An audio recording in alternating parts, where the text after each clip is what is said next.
Good afternoon, everyone, and welcome back to the Irish Hotspur with your boy Dave, bringing you the Tottenham fan show, and there's plenty to speak about today. Just to address the elephant in the room, you are going to have to put up with my ugly mug because there is no Jacko today. He's on a week's vacation, and I told him sit back, relax, and try and enjoy himself as best as he can, and I'm going to try and manage some things around here.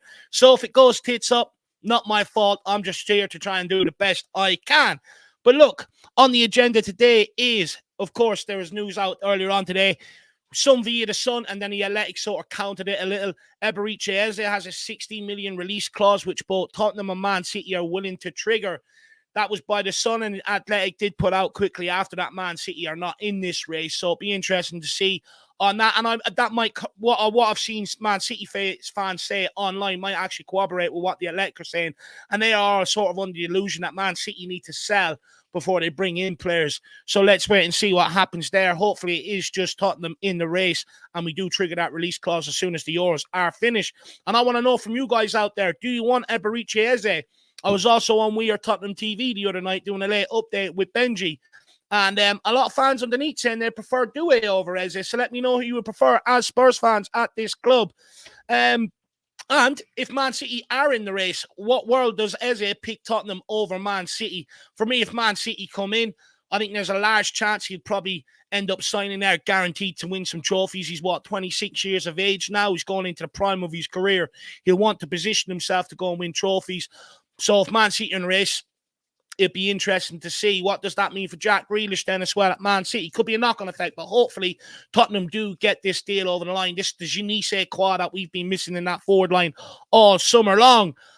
Also, guys, Sergi Reguilon, it's been reported today that there's very limited interest in him, which I'm actually surprised about because he had a really good second half of the campaign at Brentford. May I add, putting balls in the box for the likes of Ivan Toney and people to get on the end of. So I want to know, our fans, would you be willing to give Sergi Reguilon a second chance at Tottenham, maybe back up to Destiny Edozie? My opinion on this is, yes, I would be willing. Most people wanted to give Lo Celso a second chance. He done absolutely nothing with it. I think we should give Reguilon a second chance, especially if we're not going to go into the market for another left-back. And the reason being, Ben Davies is so far off what Destiny Edozie brings, at least Reguilon will get forward, and he does have a bit of end product shown at Brentford last season.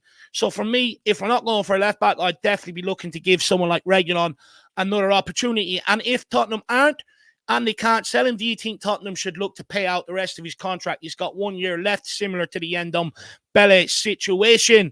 Tottenham have also set sights on Santiago Jimenez and Ivan Toney as ideal replacements for Harry Kane during this window. A striker is a key area for the team that Spurs have been looking to strengthen for some time. And I want to know if you guys, of course, who would you prefer out of Santiago Jimenez and Ivan Toney? Me, just quickly, I think there's a lot of hype around Santiago Jimenez, but I am very skeptical about bringing players in from the Dutch league. And it's not only that Vincent Janssen, I mean, he was top scorer in the Dutch league for a couple of years before he came to the Premier League. The guy was as slow as a wet week and couldn't hit a barn door with a Boeing 747. So, I mean, that puts me off signing a lot of players from the Dutch league. Bergwijn wasn't exactly prolific either. And when you look at a lot of the exports that's come from the Dutch league, you know, over maybe the last 5-10 years of that great Ajax team, a lot of them didn't go on to fulfill their potential that was once there. So is the people coming out of the Dutch league as good as people say they are? And I'd also put it out there, Troy Parrott scored 17 goals for the team he was at last season, and they're a relegation standard team, not too far off Santiago Jimenez. Maybe shows the standard of the Dutch league. Me, I've said it all along, I really like Ivan Toney. I do have worries, you know, about the gambling. If Tottenham were to go out and outlay such a big fee on the guy, you know, could that come back to haunt us if he gambles again in suspension? I'm hoping that's all cleared up. But in terms of what we need as a striker, someone that can hold up the play, bring others into play, link up with others, get turned, play passes, take free kicks, penalties, a presence in the box, Ivan Toney ticks a lot of boxes. We see now he changed the game for England when he came off the bench there in the quarterfinals. So for me, out of them two, it would be Ivan Toney all day long. And I would say to the club, they probably would go for Ivan Toney as well, purely because he's English and need to address that homegrown side of the squad, that quota. On to other bits of news today. Borussia Dortmund and Atletico Madrid are interested in signing Tottenham midfielder Pierre-Emile Højbjerg. Now, should Højbjerg leave, I guess, is the question. Do you think Tottenham will go and sign another centre midfielder? Or with the arrival of Bergvall and Gray, do you think Spurs are maybe content with their centre midfield options along with what they've already got at the club? Next on the agenda is Tottenham Hotspur still exploring a deal to sign Aston Villa midfielder Jacob Ramsey, but offering Spurs midfielder Giovanni Lo Celso plus cash in return. And this has been reported by Michael Bridges and on Sky Sports. I'm not sure there's legitimacy to this one. I think if we wanted Ramsey, we could have got it done when Villa were under the PSR regulations. I think the time has probably passed on this. I think this is an easy one to make. Giovanni Lo Celso and Emery, they have previous together. I just don't see any word where they're going to sell Ramsey and bring in and take in Giovanni Lo Celso. But let me know if you have any strong feelings on that one. I want to know, of course, your thoughts on the Archie Gray signing, which has happened. Does it show ambition? Is it a big risk, especially the 40 million outlay? Then players return for preseason. Plenty of things here. How do you think Gray and Bergvall will settle in, and what impact, if any, do you think they'll have on the first team this season? Also, with a full preseason, do you think Ange might be able to get more out of Werner, or we might see more out of Werner on the football pitch? Postecoglou also has new coaches arriving. Do you think that he'll be able to get them up to speed, and will they be able to put his methods across? And then what else have I got in my goodie bag here? Oh, maybe one little thing. I'd like to know people's opinion on this. I did watch the training video that was put out yesterday, and I noticed that James Maddison came in, gave Gunter a shake of the hand. Dane Scarlett was in the middle. It looked like he went from him, and Dane Scarlett didn't go to give it to him, and then he went on to Mikey Moore. I wonder, is there a bit of friction there or something going on there, or am I reading into things too much? And also, last but not least, Ange Postecoglou made no secret last season. He wants to be able to be in a position to able to challenge for trophies. In your opinion, are Spurs closer to that of some of the business that we have done? So that's all the stuff I've got in my bag for today to talk about. Plenty of things there, guys. So if you do want to come on and have your say, fan show members and above, your link is up in the community section. Just click on it. Come on and have your say. We've already got a few in the background, which we'll get going to now in just a minute. And then we're also going to welcome some people in with the chat. We've got Slim 69 Man City come out and said they're triggering anything, but Arsenal, they're not triggering anything, but Arsenal monitor the situation. And you know what would be like them bunch of sausages down the road to try and come in and steal them off us, to be brutally honest with you. If that happens, I mean, there's going to be absolute meltdown within the Spurs fan base. So for, Levy and Tottenham's sake, I hope we get our man. We've got Envy Joker Davies. Did not expect this fan show, but very much welcome. No problem whatsoever. It's one that I've been meaning to do for a few days now. Just things have popped up that I've had to move it on a little bit. Tommy K, well, just pull out now then, Spurs, if that he's on about the Man City interested in Eze. Terry Betts says, good afternoon, Jack and Dave. I have a question for you. We have, why have we been so bloody good at buying average Brazilian footballers? Now, on this one, to be honest with you, Terry, and I've had this feeling for quite some time, and it's probably one that Ronaldinho came out a few weeks ago, maybe, validated my feelings. Since that great 2002 World Cup team, 2006, I think beyond 2010, I think that a lot of the players that Brazil are producing are absolutely bang average. And for me, I think it's because it's the modern way of coaching. All of the freedom of thought is coached out you. It's all about possession-based, not taking risk, timing your moments and stuff like that. Me personally, I think football has gone very, very boring and very, very robotic. With the way it's coaching, either the players aren't as good as they were when I was growing up, or it's being coached out of them. You don't see any flair players like that old Brazil team had, the likes of Ronaldo, Rivaldo, Ronaldinho, Kaká. Juninho could score free kicks from halfway line. I mean, you're Roberto Carlos, look at that guy. They just don't produce players like that. And I wonder, is it, because of modern training techniques and stuff like that, where the individuality is sort of coached out of you, especially if you're in academies from a very early age. And I don't think it's just a Tottenham problem. I think anyone that goes to sign Brazilian players are getting bang average players. And I know that the great Ronaldinho came out and said he was actually boycotting the Copa America because of how average the squad is. And he can't believe the state of Brazilian football. So, mate, hopefully that answers that. Terry, we've got Madison Edwards. Big up, lads. Do you have any watch-alongs planned for Hearts and QPR games next week? Do not worry. As soon as the preseason games are back up and running for us to watch, we'll be sitting here watching them, my man, and it'd be good to have as many of you join us, and I absolutely cannot wait. They've got a behind the closed doors friendly lined up, I think this week at some point, which I'm raging about. It'd be nice to be able to get some cameras on that and see, but we're not going to see how Bergvall, Gray get on. That would be nice. We've got Dreadlock74. Come on, you Spurs. Let's get Eze. Look, he's one that I really want. I keep saying this and I'm going to keep echoing it. Last season, we all got caught up in the trap. Let's sell Harry Kane. It's grand. We'll be fine and everything else. To a degree, we're fine.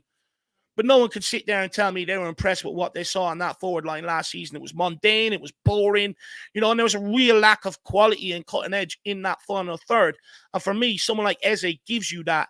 Rather, go and get someone that's proven that he can do that at this level, rather than take a risk on someone like a Doué from the French league. That's where I'm at personally, Dreadlock. I really want them. We've got Adiz Amit says we ain't getting anyone at this rate. Hey guys, apparently we might make a late bid for Gallagher. Yeah, that has been just sort of banded about before I came on. But again, that's one that's been banded about all window. You want me to be brutally honest? I don't think it's going to happen. When was the last time Spurs and Chelsea dealt with each other? I don't think it's going to happen. I just don't. I think it's all just put out there and keep us fans interested, to be brutally honest with you. We also have Paul Connor. Evening all. Good to see you, Paul. Hopefully you're keeping well, my man. Shawnee Maddox says, I'm glad it feels like we are linked with some better players this week. And that's the thing for me. I get that we're signing a lot of young, hungry players. And look, to be fair, it's something that I've been speaking about on the Paratici for quite some time. But it does come a point where you can't go too young. That inexperience will come back and cost you in the big moments. A bit like under Pochettino, when we did get to the big moments, we didn't have that experience or that player that knew how to deal with the occasions and could sort of help everyone else around them. And for me, I do think we need that at Tottenham. So hopefully we can get that done this window, Shawnee Maddox, and they can continue on the youth recruitment. Just make sure you address certain issues in the first team adequately before you go back to that method, I would argue. Spurs GCTV, afternoon all. Good to see you. Hopefully you're keeping well. We also have Edward Talks. Hello, Jack and Dave. Good to see you. Martin Walton, afternoon, guys. Good to see you, Martin. Hopefully you're keeping well. Darren Kilban says, why would City go for Eze? They have Grealish and Doku on that side. We need a number 6 and top striker plus cover for Doji, Van den Ven, and Porro if Royale goes. Well, look, personally, I wonder. I'm not sure Jack Grealish has too much of a career at Man City anymore, to be brutally honest. I don't think Pep likes his off-the-field antics, the attraction that he brings and the way he's always in the papers for the wrong things. It's never really footballing reasons. It's always what he's doing outside of football. I wouldn't be surprised to see Grealish leave there this summer or next summer, to be brutally honest with you, Darren. Doku, look, I can agree, but, Man City, they like to stockpile players in class positions, and why wouldn't they go for someone like Eze? I think he's absolutely quality. Good to see you, Carl Brown. Hopefully you're keeping well. Longy, great to see you. Hi, all. Wayne Bonner says, hope everyone's well and having a great day. Has anyone actually made a move to sign Eze yet? Or is it just another one of those going to stretch out for an eternity? Look, I keep saying this. You're not going to see any move for Eze until after the Euros. A lot of them players would have instructed their agents, don't bother putting my mind on something else. I'm focused on the Euros. I'm going to finish the Euros, go on a week's holiday, and then, we'll start talking over my holiday what the next move is or what the plan of action. But it does seem, if you're reading the market, that Tottenham are really holding back, waiting for this moment to be able to go after Eze. That's what it seems like. That's how for me, that's the only reason why they can justify why we haven't gone after too many targets, already, that they're actually holding out for the number one target on Eze. If they don't and they do go for someone else, then there's going to be a lot of questions. Well, why didn't you start acting quicker? Someone like Doué, you could have got done already. So I think for me, when I'm looking at the situation, this is only my opinion, I think we're going to sit back, hold and wait for Eze and go after it. But let's wait and see what happens. This club has a habit of surprising people. Faz Radfar, good to see you. Hopefully you're keeping well, my man. Cannot wait to see you. I should be at the North London Derby. If anyone's going, please let me know. Shed Tam, hey Dave, and absent Jack. Hope you're well, Dave. You're paying Jack way too much for him to keep taking holidays. Nah, look, he's entitled to it. He's entitled to sit back and relax. He does a lot. Big up Ribsy as well. Great to see you, my man. Daniel Harris. Great last name. I mean, it's absolutely unbelievable. Please, can we end the phrase backup? Big teams don't have backups. Do you know what? I don't think, like, for me, for instance, right? Everyone knows I'm not the sharpest tool in the box. So when I say backup, people, I hope people know what I mean. This is something I've been saying for ever since I started YouTube, actually, that it's competition for places. And I probably should get into the psyche of phrasing it right. And that's probably where I let myself down, that I don't phrase a lot of things correctly. But what I do mean is competition for every single place. It's what's needed. If you want to go and win trophies, you have to have everybody chomping at the bit to play. It's the only way. It's the only way you sustain, a level over the course of a whole season. So I completely agree with you on that, Mr. Harris. We also have Hectic Glenn. Reggie just isn't physical enough, gets pushed off the ball too easy. Fair enough. Longy says no good triggering it, Dave, unless we complete the deal, which is a bit of a deal. Would Levy really do the deal? Look, let's wait and see. I was skeptical when I first seen it. Are we really going to go after him? But let's wait and see what happens. Good to see you, Jason Bell. Hopefully you're keeping well, sir. El Tal Cockerell, a.k.a. Jose. Good to see you, my man. How are you keeping? Mark says 0 chance. Ange wants Tony. His character is not what Ange wants. And that's another massive thing, actually. You're absolutely spot on, Mark. Ange Postecoglou does like good characters, people that want to live their life right off the field. And his belief is that it transcends then into around the club, training, approach to matches and stuff like that. Let's wait and see what happens on that one, Marky. Good to see you. Says Lo Celso is signing a new contract. I bloody hope not, my man. I mean, that would send me that would send me crazy. Jack Kanicki, member for 16 months. Thanks for all the help over the week, Dave. No, look, you don't need to thank me, Jacko. You don't need to thank me, my man. You just go and enjoy yourself. Sit back, relax. Get a nice cocktail with the umbrella in it, a nice Cuban cigar or whatever. Just sit back, take your time, and enjoy yourself. Paul Iverson, Dave, good to see you, mate. Paul, great to see you as always. Hopefully you're keeping well, along with Tony Austin.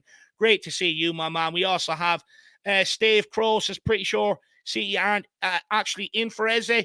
Yeah, look, there's conflicting reports. The one from the Athletic said they weren't. The one from the Sun said they are. Look, I'm obviously more than likely going to believe the Athletic on that one, to be brutally honest with you. But let's wait and see what happens. Ian Ferguson, afternoon. All good to see you, Ian. Hopefully you're keeping well, sir. We also have Nige at Pure Coys. Big up, Dave, and chat. Much love. Good to see you, my man. Hopefully you're keeping well. Boss got Phil Coys. Big up, Dave. Good to see you, Phil. My man, we also got King Huddle in the building. Evening. What's the point of making any sweeping generalizations about the window when it hasn't even started in earnest yet? I hear what you're saying. Look, there is a large element, to a large degree, that a lot of the market is being held up because of the Euros and because of the Copa America. And I fully understand that, if teams are targeting a lot of players at these competitions. But let's not forget, there's also a market outside these competitions of players that aren't on international duty, that players haven't travelled anywhere. And I'd like to think a couple of them are on Spurs' list and probably could have gone after them, a bit earlier. But let's wait and see what happens. If we bring in players that have been away on international duty, you'd say fair enough, King Huddle. But let's not forget, there was the PSR market, and there's also a market outside of players that haven't travelled. You look at Man United, things are hotting up very, very quickly there over the last couple of days. The rumours of Matthias de Ligt, Joshua Zirkzee, people like that. We just don't want to be left behind. It looks like Calafiori's on his way to Arsenal. That'd be an amazing player for them to get. Teams are strengthening around us, and we just don't want to be left in the dust. And it goes back to the question, have we done enough so far to put Ange Postecoglou in a position to challenge for titles, which he wants? Let's wait and see. People, let me know. Jesus, are all in here. You all want to say hi to me, guys. Just keep going quickly, and then we'll crack on and get the guests on. K100 plus watching in 15 minutes. Dave and Jacko on fire. I feel like I'm on fire. Funny enough, it's actually pissing rain outside. No, I'm roasting hot, believe it or not. Ian Ferguson, good to see you. Simon Cohen, great to see you. How are you and the family, my man? Hopefully you're all keeping well. We got Ricky Nato. Big up, Dave. Let's hope we bring in good ballers. Enjoy your vacation. Jack, come on, you Spurs. Always good to see you, Ricky. We've got Cozy in here. Hi, Dave. Let's have a great, productive July and August. Come on, you Spurs. I mean, look, that's the plan, isn't it? Get players in that excites us, that gives us a rock solid when we get out of bed in the morning, and that we're excited to go and watch. I'll be brutally honest, it got to a point last season towards the end. Werner, Johnson, people like that. It's just, I know what to expect. It's pissing me off. So I need some freshening up in that forward line, something that gets me excited, because that's the area of the pitch I love the most personally. The forward line, players with that bit of skill, that bit of flair, that individuality, that brilliance. And that's what I want to see at Tottenham. Tottenham have always had a rich history, despite whether we've had shit goalkeeper, midfielders, defenders. One thing in my lifetime, we've always had great forward lines, great wingers, and I want to get back to that. Players that excite me, that get me off my seat, that make me want to pay for stuff. That's what we want to see. We've also got Nitro 8 DJ. Evening all. Good to see you, my man. Lisa O. Afternoon, Dave and chat. Dave, you're doing a pre-season watch-alongs. Of course I am. You think your boy is going to miss any Spurs games? Come on now. I'll be here for every single one this season, bar the North London Derby. Why? Because your boy's going, isn't he? Which I cannot wait. We've got Ilmatic. Big up. Totally understanding and patience, but fans need to calm down. Look, fair enough. Absolutely everybody's entitled to their opinion. Not going to shoot people down. If you want to have chats with each other, just do it nicely in the comment section. Tottenham Till I Die. Dermatron, member for 29 months. Absolutely appreciate the support. Not too well at the moment, by the way. He's got a really bad back, which you all know is not good. It really prohibits what you can do on a daily basis. Says, big up, guys. I will be on later to have my say. Thank you for all the content. Keep up the great work. Come on, you Spurs. Really appreciate that. As in terms of content, you know us, guys, if there's stuff out there that we feel is legitimate, we'll come on and talk about. If not, you know, we'll just go about our daily lives, I suppose. But Dermo, wish you the best of luck. Please try and get on way before 7:30 if you can. I will be ending this at 7:30 because I do have to go and do the watch along on TIFO. The only saving grace is that Spain are actually a good footballing team. So hopefully they bring the best out of France. We get a cracking game of football, Dermo. Good to see you. Cat Spur, booked my flight, planning to go to the West Ham game in October. Now I just need to get tickets to the game with Cat Spur. Hopefully you can get tickets. If there's anyone in the chat that thinks they can help, please let her know. And hopefully you enjoy it. Look, I do like going to West Ham games, but I feel like I'm rubbing it in at this stage because we always beat them, and I'm sick of just sitting there. I already expect 3 points. So I've ramped it up. I've gone for the spicy one, the North London Derby. Although someone did say to me the other day, Dave, can you stay away? We don't seem to win when you're over there.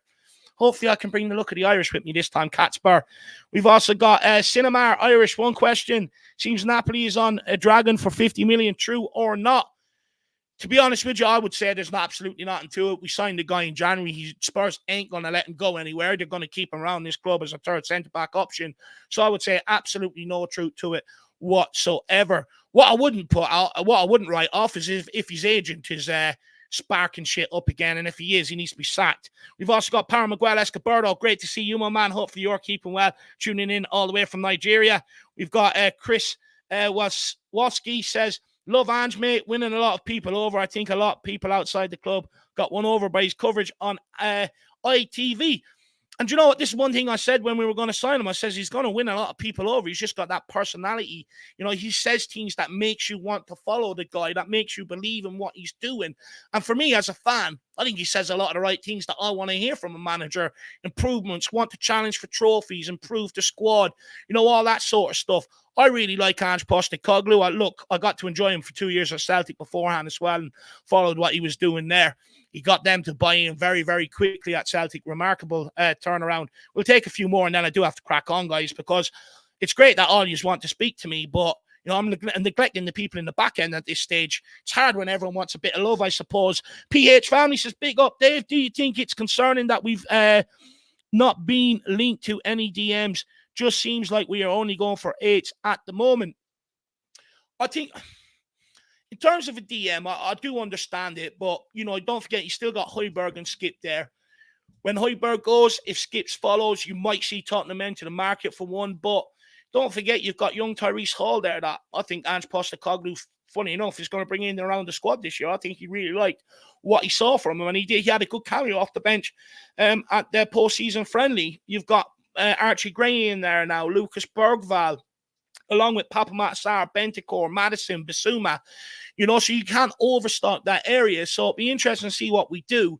In terms of an 8, I've no doubt Postecoglou might want someone a little bit maybe better on the ball than someone like a Papa Matsar. Maybe he could drop Papa Matsar back into that DM role. I've always argued I think Papa Matsar can play there. I think he can pass the ball and he's got a good defensive brain. He spends most of his time helping down the right-hand side. I wouldn't be surprised to maybe see 1 or 2 adjustments in terms of position in that midfield. Let me know what you think on that, my man. We've also got Slime L1 says, Eze is so overrated. We'll regret buying him. Well, look, I'm going to leave that to people to decide. I've already given my opinion on it. I'm going to leave that to all you guys out there to decide. or maybe communicate with Sly why you think he's not overrated. Then we've got Rayman as well. Evening all. Good to see you, Rayman. Hopefully you're keeping well, sir. We've also got Chris in here. Good to see you, Chris. Hopefully Newcastle is treating you well, sir. And then we've got Davy Clark coming in here at the end. And then I am going to crack on. Don't worry about Levy buying kids. His last buy of the window will be a babysitter. The creche is being built as we speak. Look, don't worry about that. We've already got a lot of our under 18 signed. There's a video put out on Spurs Play. Probably Wayne Burnett seems to be one of the best babysitters you can get. At least he gets them to win titles, right? You know, so we don't need another babysitter. We've also got Wayne on there. But look, guys, that's enough from me. I'm going to crack on. I'm going to start getting the guests on and see what they have to say. Just remember quickly, if you do want to have your say, and you do have the membership, check the community section. The link is up there. I'll be taking it out after 1 hour. So make sure you get on it and make it known that you want to come on. Just pop in the back end, even if you need to, and let me know. Lastly, make sure you smash that like. Helps push me and Jacko and all you guys out to everybody else. Helps us expand this community for everybody to be able to come in and have a good time and talk about Tottenham. And feel free to smash the subscribe button if you're new, or feel free to throw some support our way via channel memberships, many different levels there. Pick your choice, or super chats with your thoughts or suggestions of players that you think Tottenham should go after. Or if you disagree with what me or any of the guests have to say, put us to task. Don't be afraid. But as always, I know it's a bad world out there. I know it's tough, inflation, everything else. I'm a nice guy. I like to think I'm sound. So just keep putting your comments in the comment section, and I'll bring up as many as I can that we can ask the guests. But look, let's kick it underway. We'll start with MV Joker Davies, Shawnee, Ribsy, Paul, and then we will have Sammy on as well. So looking forward to see what all these guys have to say. Big up, Eddie. How are you keeping, my man? I'm good, mate. Good, very good. It's been a slow couple of days of news, just rumors being passed around. Not much for Spurs, unfortunately. So here's to hoping this week will be a bit more productive with the transfer window, and we can get another signing through the door soon. Yeah, it would be nice. Where do you stand on that? Because there's a lot of sort of opinions flying around at the minute, right across socials and everything else. You know, you see some fans unhappy that we haven't done more in this window so far. Then you see other fans telling them fans to calm down because, you know, the Euros, the Copa America going on and stuff like that, it's affecting the window, it's slowing it down. Where do you sit on that? Are you becoming impatient, Eddie?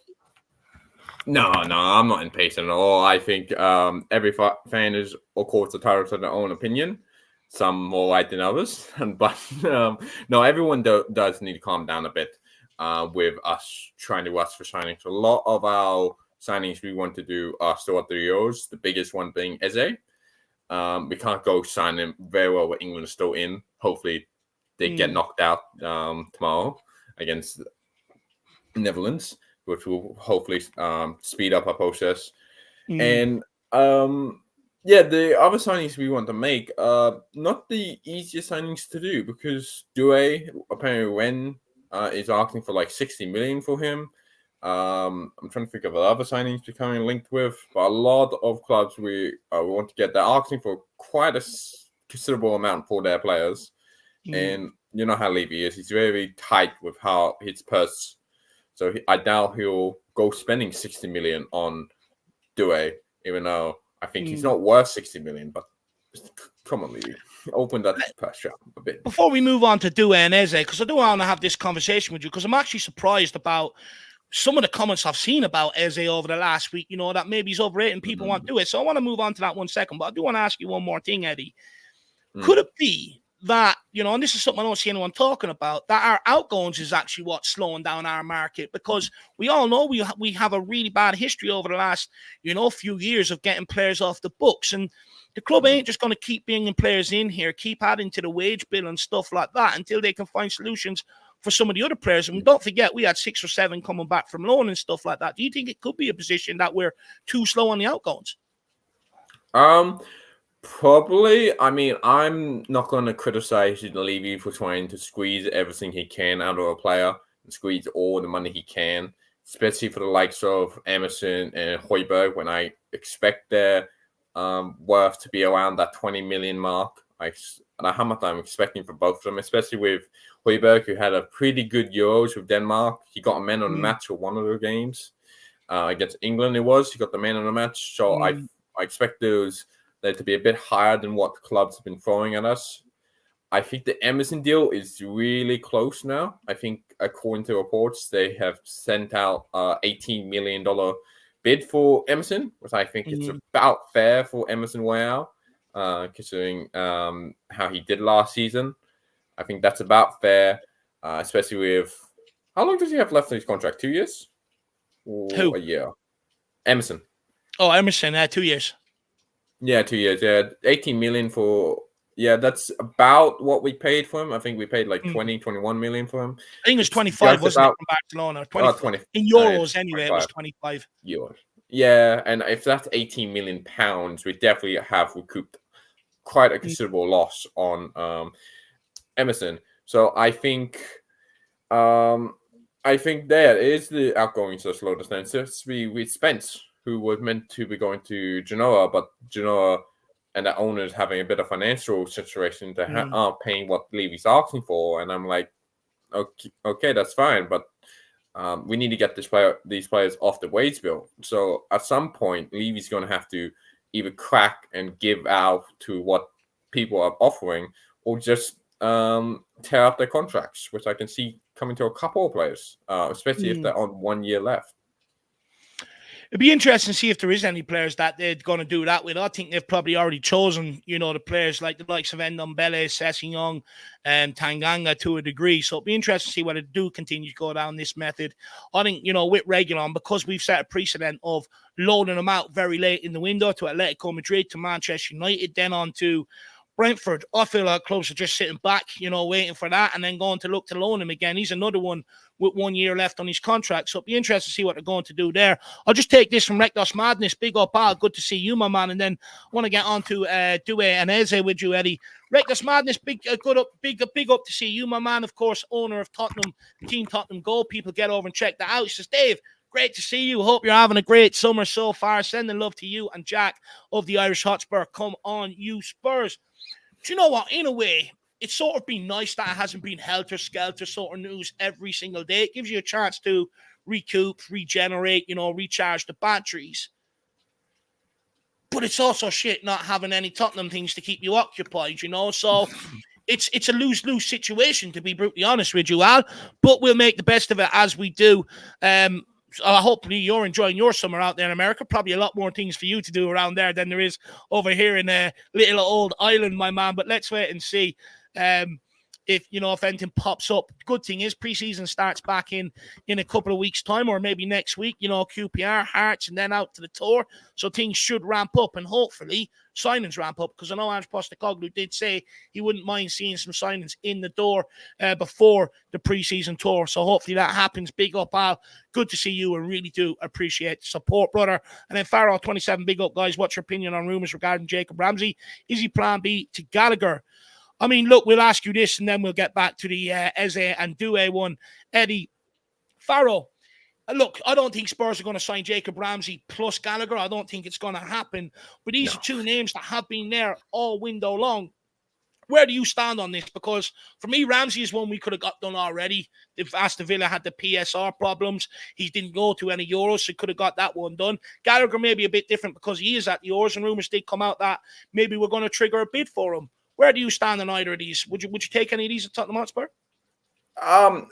I've let people know about my Jacob Ramsey. I don't know much about Jacob Ramsey. I can't really comment on him. I don't watch many Aston Villa games. I asked my dad about him. He hadn't seen much about him. He didn't play much last season. My dad watches every game, so he knows a lot about other players. And then when it comes to Gallagher, yeah, I can see us going in for Gallagher. According to reports, Ainge liked Gallagher. According to all stats, Gallagher is quite a good fit for the sort of Ainge system. He, as you know, he's one of the best midfielders in the world at winning the ball high up at the pitch, winning in the final third, which is what Ainge wants. He wants that ball turned over in that final third. So Gallagher coming in, I could not big long shot, but it's definitely something that could happen. According to reports, Atletico is still the main club interested in Gallagher. Truth be told, between us, I think Atletico have a bigger chance to sign him, because I doubt Gallagher would go to Spurs over Atletico because of that sort of Spurs and Chelsea rivalry. Especially Atletico comes in with a real bid for Gallagher. So like that 25, they got laughed out the room early in the window. So yeah, I think I don't stand much on them. I think Gallagher. We'll see. We'll see in the future if he comes or not. But I wouldn't be against either one of those players, truth be told. If Ange wants them, bring them in. Look, I do think Spurs are definitely in the market for a couple of English players. Again, I think, Spurs' first preference is Eze. If they don't, they might go down the list. But what I would say to people is do expect an English player to come in here or a homegrown player to come in here at some point, because that is a quota that Spurs need to fill before the window closes. But Eddie, I want to get on to Eberechi Eze. You've seen some comments here already. Some people saying, look, Eze is completely overrated, bang average player. Like I said, I done a late update on We Are Tottenham TV the other night, giving Benji a dig out. I gave my opinions on Eze and Due, and I was surprised in the comments underneath that a lot of people saying, forget Eze, go and get Due. This is the guy. I mean, who would you prefer to see at Tottenham? I know who I want. Both. No. They're both really good players, especially how young Due is and how good he is as a 1v1 specialist. He was in the top percentile, I think, in France for the take-on specialist, and how much he was getting past his play. He's a great winger. He plays on the right, which is what we need. We need another right winger. And when we compare to Eze is a take-on specialist, but he offers more. He more variety. He can play in midfield. He can play on left. He can play on right. He offers more variety than Due. But these comments about Eze being overrated, I don't know where these come from. This is so out of line. Eze is not overhyped at all. He's such a great player. If you watch him, if you go back to the last Crystal Spurs game, he scored a free kick against us, and it was a great free kick. Like, it was unsavable. He would give Madison a run for his money for the free kick taker because of how great he is at that free kick. I'm kind of still leaning towards Due just slightly, mainly because of the age thing. Due is just younger and has that sort of ability to get even better than Eze, I think. But at this stage, we really want like a player who we know is Prem proven, great player. Go get Eze. But I'm not a big believer in this sort of Prem proven sort of thing. If they're good and then think they're good enough, he'll play them, he'll get them, and I think Due and Eze would be both great players in their own right. Paul, I'm sure you'll have your say about this when you come on. My man will definitely speak about that. And lastly, Eddie, before we let you go, my man, Kev G says, where exactly does Eze fit in Ange's system? He's not a winger or a wide front man. Yeah, that's true. He doesn't really fit into a sort of cog anywhere, but that's the great thing about Eze. He's so versatile. We could play him in the 10. I think he'll do great in the 10 for that sort of system. I think he would be able to do what Madison hasn't done. It was his driver, his player as a 10 and get that ball up to the final third. If we wanted to play him on the wing, we could. I think he could definitely be a better player than what Brendan Johnson and Kulu have been on the right wing. They haven't been giving us the sort of take-on specialist we need. Like, Kulu is great at driving, great at pushing the ball upfield, but he can't take on his man. Johnson just can't play against low block whatsoever, which has annoyed me a bit because of how much pace he has. You would think he would have some sort of ability to take on his player.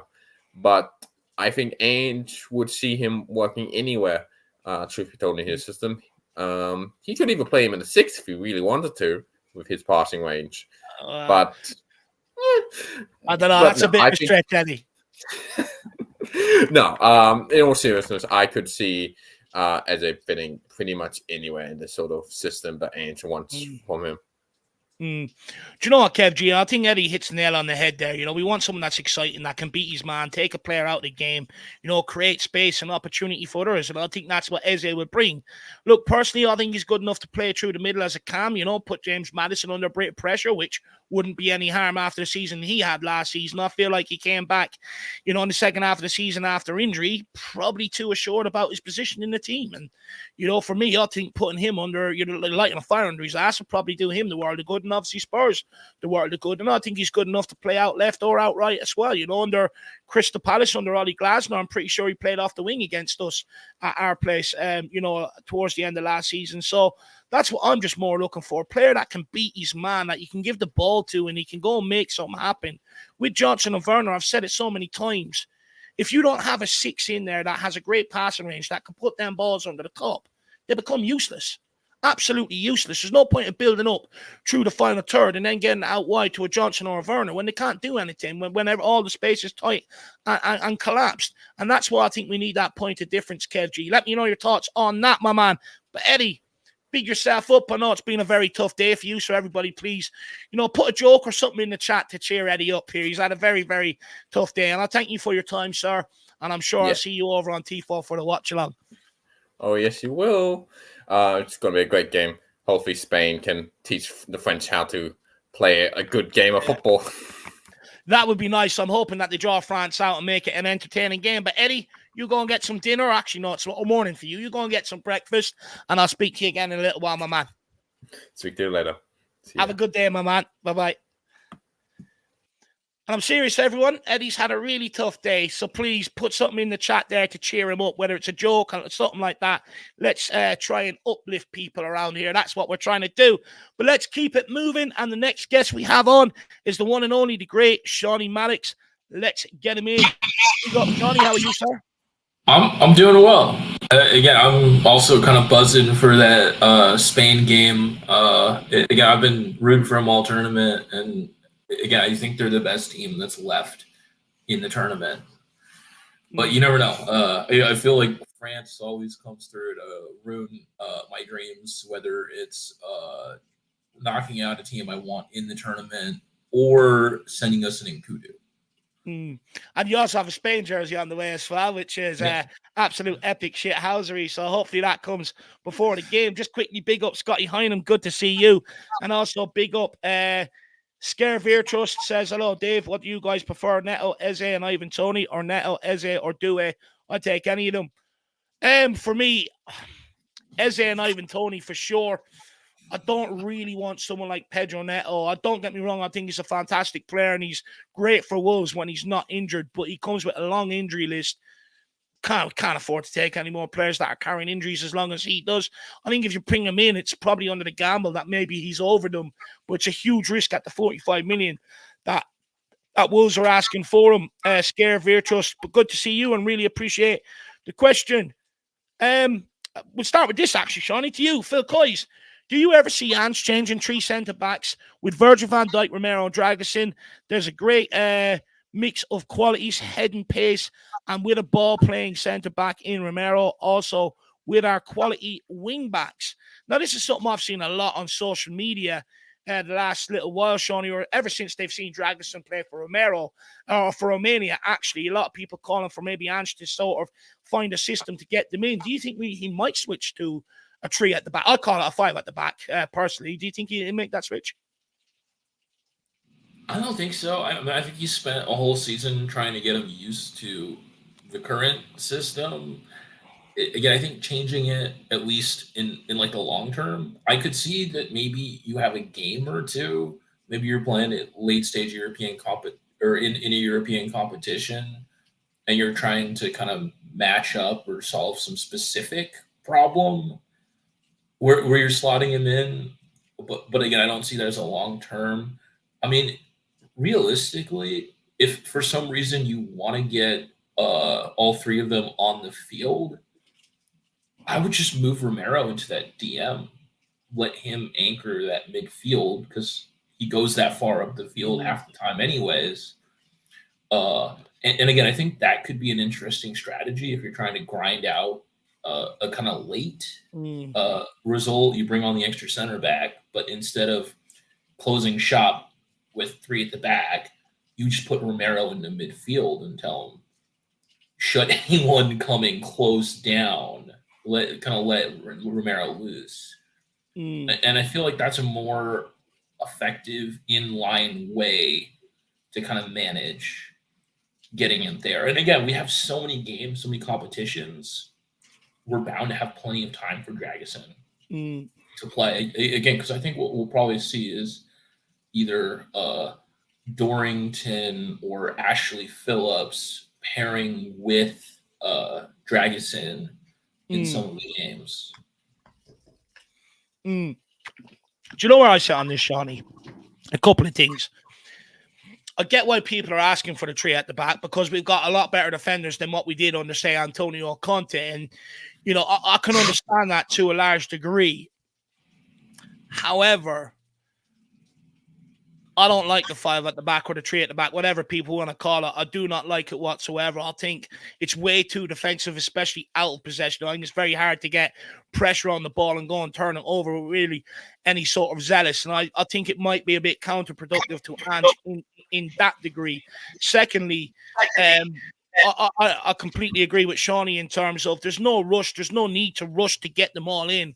We know we've got quality there from Mero or Van de Ven gets injured. You bring in someone like a Dragusin. That's what competition is all about. There's no rush to get them all in. There's plenty of games across the whole season. And lastly, on Romero, Sean, as a number 6, you know what? You're not the first one I've seen say that. I see a lot of people sort of make that suggestion. However, for me, I don't think we're ever going to see that. I think Romero is more than happy to play centre half. I don't see why Ange Postecoglou would move him when he's one of the best ball-playing centre-back in world football. I just do not see it happen. I don't think he's going to break up that partnership of Romero and Van de Ven. I think they suit each other absolutely, completely down to a T. And also, it's a big ask asking Romero to learn what is essentially a new position. I have no doubt he's got the ability to play there, but I think it's just shoehorning players in for the sake of shoehorning players. For me, you know, just buy players for the positions and the formation that Ange wants to play. That's where I'm at. Well, I mean, Dave, the only response there is I don't want him to turn Romero into a full-time 6. What I'm saying is you're in the last 5 minutes. It's squeaky bum time. You throw Romero into midfield. You put Dragusin here just to slightly give a little bit more defensive cover to get that 1-0 across the line. Not you're going to go and play here week in, week out. I think that would be ridiculous, as Romero is one of the best center backs in the world right now.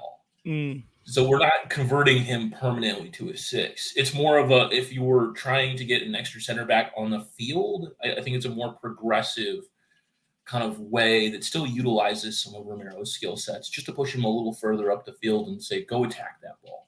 Under no circumstance should we mess with the partnership of VDV.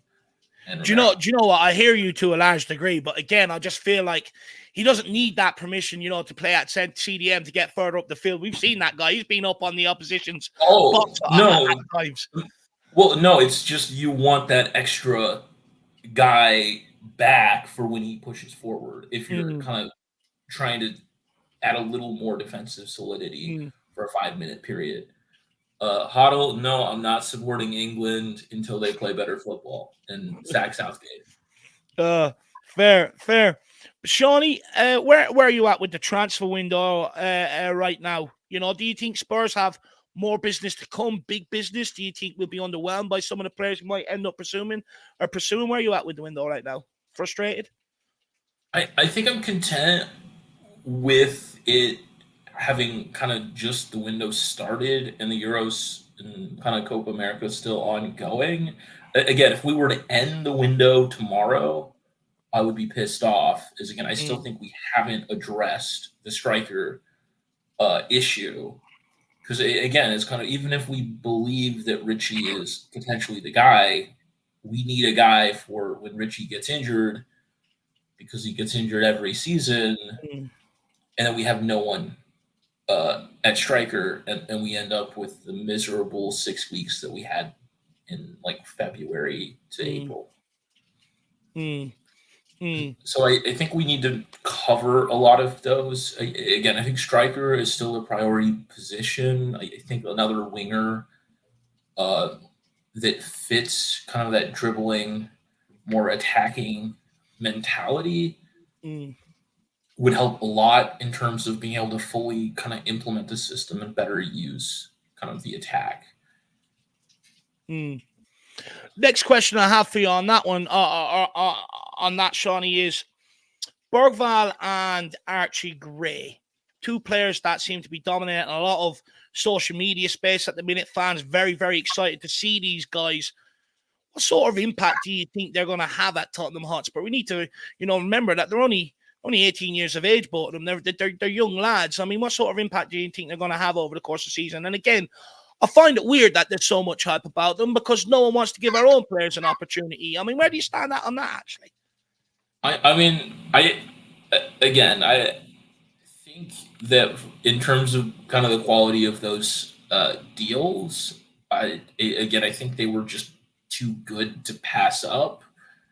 And again, two prodigious talents with a high potential. So I think it's a lower risk going in. And I'm more excited when Spurs go in for those type of players than just some average, like a Jack Clark or someone.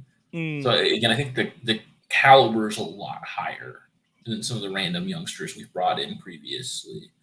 Again, I think they'll have an impact, but no, again, I think you're also right in that you need to kind of also push forward that academy path for some of those. I've said it multiple times. I don't think that Archie Gray directly conflicts with a lot of the academy coming through, is I feel like a lot of the best academy talent is a little bit more attacking focused. And I think Gray fills a little bit more of a defensive focus mindset. So I think he adds some needed competition. Bergvall, I think, directly competes with some of those. But again, I think competition is good. Again, we've been investing in getting the best young players at Spurs, either in the academy or it's right out of before the academy, like with Pablo Medasar. He wasn't through the academy, but he was about that age of would have just graduated the academy, and he fit wonderfully into there. He provides a lot of energy. And again, I think that's the hope, is that some of these young guys can provide that energy, even if they're not starting. If you can get them off the bench 65 minutes into this game, providing that much energy, especially in Ange's system that's so pressing heavy, that kind of calls for so much. But again, I think we saw last season that, again, the amount of games, the amount of work and other things takes a toll on these players. So that you're going to need a squad to really compete. And then with European competition on top of what we've already had, again, not adding more players and kind of young, energetic players, I think would be a disservice, because I think the legs would get tired mid-season, and we'd have that kind of December slump that we're so used to. Do you know, for me, I think you make a great point there about, them getting minutes off the bench and maybe injecting that enthusiasm. And I think that's what maybe some of the failed to provide to do at times last season. Some players came on and impacted the game in terms of making a good couple of passes or something, but that press really dropped off, and the intensity of it, especially over the second half of the season, and the subs coming in didn't really add to that. And I know at Celtic, one of Ange Postecoglou's key things was putting pressure on the ball, and he used these bench and wasn't afraid to make substitutions to be able to try and keep that freshness and that press relentless and keep the opposition back in their final third. And that's the sort of game he wants to play. He wants them to have them on the back foot, all of 90 minutes. And I think that's why you might actually see the likes of a Bergvall, Archie Gray. By the way, Bergvall, did anyone see the strength training where he nearly put his nose on the floor? That was absolutely unbelievable. Apparently, he's the best one of the day. Likes of Archie Gray, maybe one or two of the other youngsters probably come off the bench and provide that energy or that spark that he needs. And I think when you look at the way we're going, you look at some of the academy youngsters, some of the players we're signing, I think that is the way we're going. We're going to fill this squad out with young, hungry players that are chomping at the bit to get their opportunity. And I think it'll only serve some of them players, the senior players, well. It keeps them honest, keeps them earnest. And hopefully, that continues into next season. And we won't see a drop-off like we've seen last season or every season, actually. It doesn't matter who's in charge. We always see a drop-off after an initial good start. But Shawnee, just quickly, I'll take this from Dan Kaiser. Got one from Nick. And then I want to ask you maybe, are Spurs going down the youth route too much? I want to get your thoughts on that. But Dan Kaiser, member for 28 months. Good to see you in the building. Really appreciate the longevity of the support. Big up Dave and Jack. Enjoy the holiday, Jack. Oh, come on, you Harris Army. Really appreciate that. And I know Jack will definitely be enjoying it. Be sitting back there with a nice big fat Cuban cigar later on, my man, enjoying himself with a nice cocktail or something. I really appreciate the longevity of the support, though, Dan, and hopefully you are enjoying your summer. And then we've got Nick Lazy, 8 member for 36 months. Big up, Nico. Really appreciate the longevity of the sport as well. Educate me, Davo. Do current academy players count as academy trained if registered for Europa League? Yeah, if you register them for the Europa League, they will count as club trained players. And basically, they have to be trained at the club, I think, for 3 years under the age of 21 in order for them to make that. So, you'd have a few options there. And if not, you could register the likes of a Mikey Moore, Donnelly, or Donington. They'll all take off on that list. But you also, out some of your homegrown for the Premier League, some of them also have to be club trained as well. I think it's 3 or 4 of them. So, that's why I do think you might see some kept around and used to trigger that. I know that's why I think the likes of Brandon Austin got a new contract, and why Alpha Whiteman's still around, because they meet that, and they'll probably use them to fill them quotas, Nick. But I know for the Premier League, realistically, anyone under the age of 21 years of age, you don't actually have to register. Technically, they can be a part of your under 21 academy, and you can just play them free willy, as much as you want. And that's why I say it'd be good for Spurs to get a strong 25-man squad together and have 3 or 4 of them guys around on the periphery chasing down to get in, because that essentially expands your squad to a squad of 30 players, which you will need with a Europa League campaign to be able to go and compete on all fronts. And that's why I'm a big advocate of keeping some of these guys around, Nico. But Shawnee, on to you, my man. There does seem to be a bit of concern around the Spurs fan base that Spurs are going down this, young route too much, and that they're worried maybe about the bit of experience or that know-how in games, and that they want to see some older players come in. Maybe. I mean, it's important to have a mix. What I will say is what we saw was the route that got us to the championship or the Champions League final was developing a squad of young and hungry players. Again, it took a few years to get the squad developed, but that was the closest we've come to winning a Champions League and a massive trophy. Not like a League Cup or something that I think most of the fans wouldn't care about if we had won any other trophies recently. Well, let's look. I do think we need a bit of experience, but I think, Shawnee, the youth will only take us so far. You look under Pochettino, for instance, right? He had that squad for a few years. It was developing, and he was able to keep the core bulk of it together, and it eventually took us there. But when it came to that getting over the line, we just didn't maybe have that experience that's been there and done it. Do you feel the same? Yes and no. I think we have a lot of older players. I mean, you got Romero, who's like 27 or got to be somewhere around that age. He's getting up there a little bit. He's not the youngest player. He's won that World Cup. He's got that mentality. You have Son. You have some of those other players around. Again, I think the worst thing we could do is get too many young players in and put too much pressure and kind of expectation on them too early. Yeah. So again, I think it's about kind of how you go about the process of integrating them. Again, if you're good enough, you're old enough. So it's kind of okay, how do we get these guys integrated into that team? You saw how Foden was kind of brought into that Man City team. Yeah. It was, here's some cameos, here's some more responsibility each and every season. And again, I think there's a few of those guys that are probably ready for more responsibility right away. But then you have a lot of those other guys that you want to kind of work up to the responsibility level. And I think it's about just getting behind them. Because, and again, it's you build a squad with young and experienced players. Again, you don't throw in like a Dorrington alone. You put him next to Romero or next to VDV.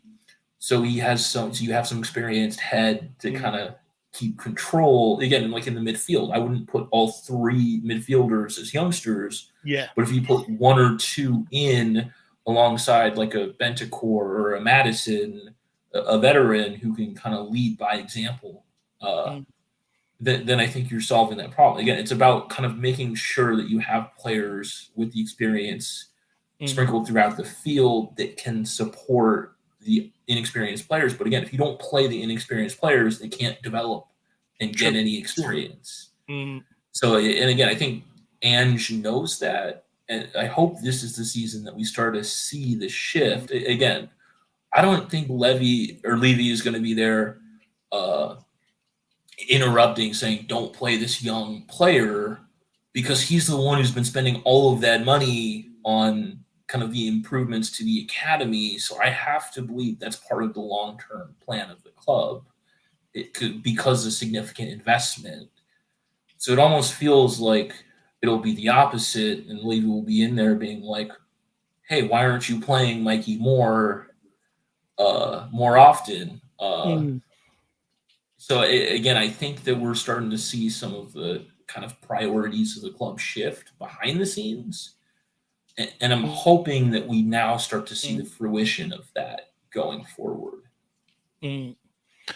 No, so do I. Look, there's been a lot of changes and everything else behind the scenes, a lot of future planning. You know, there's a brilliant interview that some guy gave one of the board members there to someone the other day. It's been floating around, you know, and they speak about the long-term plan, and hopefully it all starts to come together and come to fruition.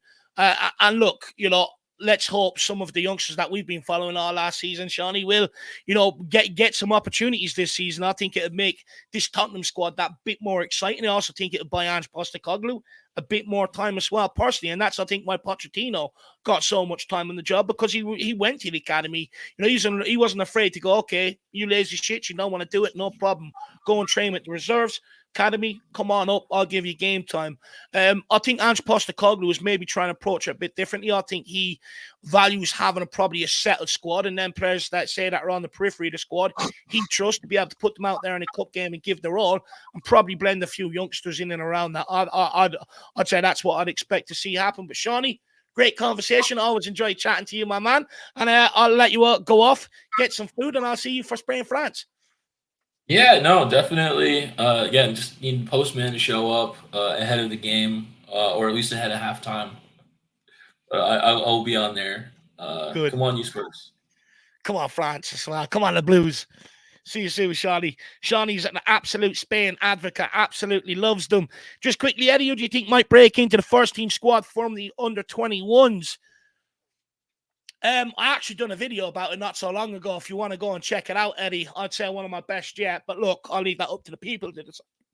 But for me, I think Jamie Donnelly is an insane talent. But, you know, are they going to load him out? Are they going to keep him around on the periphery? I'm not quite so sure what's going to happen there yet. Mikey Moore is obviously one, if they can keep him down and tie him to that first professional contract. I think it's next week when he turns 17. You know, I think he's definitely one. I think Tyrese Hall is another one, exceptional player in the midfield.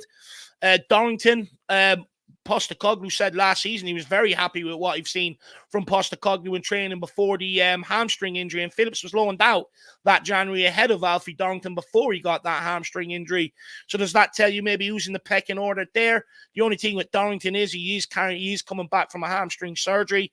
You know, will they put him out on loan for a year and maybe help him develop and keep Phillips around? I think one of them will be kept around personally to fill that fourth centre-back spot. Apart from that, maybe Will Lancashire, depends whether he's going to be kept around, whether he goes out on loan. I know there's a lot of, you know, Championship and League One clubs very interested in someone like Will Lancashire. I would say if he's kept around for the under-21s, he might just get a lucky break in a European game or something like that. But I think more Tyrese Hall and Donnelly are definitely my favourites to break in on that one, Eddie. Big yourself up, my man. Really appreciate the question, guys. Keep getting your questions in. I'll keep starring them and addressing them as far as I can go along. I've got another one up there about Jed Spence and Reguilon. We're actually going to speak to Ribsy about that. We've got Philip Cowlin. Is it correct that Troy Parrott has gone out on loan to Birmingham? Look, being brutally honest, I haven't seen anything about that. The last thing I read is that potentially he might get a chance in preseason. And I know that Andy Scolding was out there watching Troy Parrott a lot last season. Is that why maybe Spurs haven't triggered Santiago Jimenez? Because Troy Parrott wasn't too far off his goals last season, and that, they might want to look at Parrott first. Let's wait and see what happens. But I wouldn't be surprised to see some of our youngsters go to Birmingham City out on loan. With that guy, what was his name? I can't remember his name now. Chris Davies, he's their new manager, isn't he? So you might see a couple of them go there. And you know what? I'd say it's not a bad idea personally, because at least you got a guy who knows them and probably and cares about their development. A lot of loan moves we sort out are clubs that can't do something in that position in the market, bring in one of our youngsters, spoil their career, and never give them game time. It's pissing me off. We've got to find better ways of doing it. Maybe if you go into Birmingham, probably would be ideal, my man. Big up, Chris, and also Regular Gaming. Good to see you, along with Chris Loney as well. Hopefully you're keeping well. He says, I think Ange's move of having 3 positional captains might be his way of having string experienced influence throughout the pitch. What I will say is I think that he strategically picked the 3 sort of captains for each area. So Romero will be responsible for all the defenders, probably on and off the field. Madison for all the midfielders, on and off the field, although I question that one slightly since he's not at that level every single week. And then Son, of course, forward line, which I have no problem with. But look, Ange coming in and naming a couple of captains and stuff like that, it's not new. Having leadership groups is something that's been in football a long time. It's just how you organize that leadership group. You look at Conte, he had Ollie Skip in there. Why was he in there? I don't understand it. But he had 4 or 5 players that were responsible for everything. What I will say is the fact that Ange shortened it, people know who to answer to, and it's probably a lot more clearer, and you don't have people in that leadership group that are there for their own agenda, like a Dyer was, and people like that. You got players that are there for the club, so I'd say that's good. Then the Regular Gamer says, Dave, hope you're doing good. Anyone for the new under-18s influx that we should keep an eye on? To be brutally honest with you, my man, I'm going to do a bit more sort of digging into some of them players. I just had a brief look at the video. I know that guy Feeney that we signed, his dad played for Northern Ireland, actually. He's a striker, he scores goals and stuff like that. So let's wait and see what happens there. But if people want to see me do maybe a deeper dive and give you more information on these guys, I will. And just let me know if that's what you want to see going forward. And then we've got Roy Park as well. Great to see you, Roy. Hopefully you're keeping well, Dave. I just hope we don't lose out on our top transfers because we waited too long and didn't spend like we need to for an actual title run. And this is my concern. Don't get me wrong. I think Archie Gray, good signing, one of the best players of his age, at 18 years of age. Werner, everyone knows my opinion on that one. I don't understand it still to this day. I don't understand what he brings. I don't think he improves anything. And that's why I'll share your worries, Roy. Postecoglou, I tried telling everyone when we signed him, the guy ain't here for a project. He wants to win. He's a winner. I told everybody, if you think he's just here, happy clappy, going to go along with the project, you're sadly mistaken. He wants to win trophies. He's similar to a Conte and a Jose. I told everybody this. And for me, he already stated it all last season. He was getting annoyed with the journalists, constantly asked about top 4. He's made it as clear as he can, that he wants a title run. He wants to be able to get this squad and this club in a position to be able to challenge for trophies. Are we at that point off what we've done this window? Nowhere near it. So I hope you're right. Hopefully we do get our top targets, my man. Big yourself up and really appreciate the comment. But look, let's get on Ribsy. Let's hear what he has to say. Ribsy, good morning to you, sir, over in Australia. How are you keeping, my man? Yeah, good man. Good man. How are you? Yeah, as good as can be. Is that one of them, what are they called? The oversized night jumpers. Is that what you're wearing? Or is that a hoodie? No, it's sort of halfway in between. It's just something I bum around the house in. But yeah, no, it's cold this time of year here in Canberra, so it's definitely jumper weather. Yeah, it's your winter. It's mad. It's mad. But look, we'll kick it off with James Jr.'s comment here, Ribsy. He says, what y'all think of keeping Reguilon and Spence and not making any more defensive signings? Focus on striker and winger and number 6. So we'll address the first half before we get into the second half. Reguilon, would you be against keeping him around? Are you okay to give him a second opportunity? And same with Jed Spence for behind Pedro Porro. Okay, with Reguilon, look, he hasn't been he wasn't completely terrible for us, but I can sort of see why. I mean, especially during the Conte times, he's not really a wing back. He was, and he said himself, he's never really played there, so he didn't fit the system. They sent him out. He didn't. I didn't see him play for Manchester United too much, and I don't think he really did at all. But he played a bit for Brentford, right? And he did quite well. I think it's one of those ones where preferably if you can sell him and get an upgrade in, then I think that's a sensible thing to do. But if you can't, it's one of those ones that maybe it's not the end of the world. He's, as long as he's not going to completely kick up a stink for being a backup, because that's what he'll be, because he's clearly, in my opinion, and I think most people's opinions, Destiny Udogie is like a prodigy, and he's not perfect, and obviously he makes mistakes, but he's clearly a better option, in my opinion, than Reguilon would be.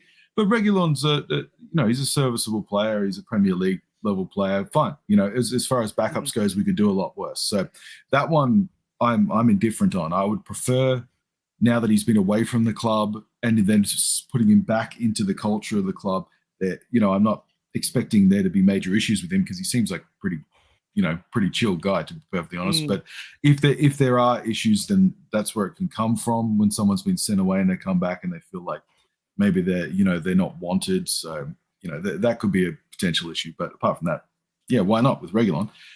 Spence is another kettle of fish. He's one of those players that the way he conducts himself at times, and I'm not saying over the last season, because honestly I haven't heard much out of Genoa about whether he was disruptive. No, apparently they liked him out there. Apparently he had a good attitude out there. Well, then great. I mean, look, some people do say it. Sometimes you got to make mistakes, especially young guys, and eventually they learn. It's not, if you're the kind of guy who's a bit of a dickhead, right? And then you constantly get trouble in your life for acting like a dickhead, then some of them, not all of them, some of them are just dickheads forever, but some of them, they go, well, maybe I should just hold my tongue every now and then and just not say what's on my mind immediately in the moment, because I realize that this causes me trouble. So maybe he's learned something. And if that's the case, then maybe, there is also Gray, who obviously plays it right back as well. So then what does that put Spence in as, like, the third string on the right, or would he be the second? I mean, he'd feel slighted if he became the third then, right? Because obviously he has more experience now than he's an older player. But same deal, you've been sent away as if, you're not wanted, and then you come back and then we say, actually, we need you to do a job for us now. Do you know what? Do you know what? When it comes to Reguilon, I would give him a second opportunity if we didn't go in the market over left back. And to be honest with you, I'd have no problem if it meant we went after that striker, that winger, and probably a number 6 with real gusto and brought in with real quality. I'd have no problem having Reguilon as a backup. In terms of defensively, it's always been Reguilon's problem. But going forward, he'll give you what Udogie gives you, better than what Ben Davies does down that left-hand side. In terms of Jed Spence, look, I believe, we're very happy with Jed Spence out there. It's just the sort of price that they can't afford to pay right now for Jed Spence, and Levy's not willing to lower his valuation. But with Jed Spence, I actually feel a bit sorry for him to a degree, because he was brought in here and used as a pawn between the club and the club's philosophy and their idea of what they wanted to do, and Antonio Conte, who had a different idea on what he wanted to do. And they ended up bringing Emerson in. Then they brought in Jed Spence, and then brought Porro in the January. And I just feel like, I feel sorry for Jed Spence, because he was brought in with no real pathway. Conte clearly didn't want him. He said that. And I think that's probably messed with his head a little. And then when he went to Leeds, it probably, continued on there a little.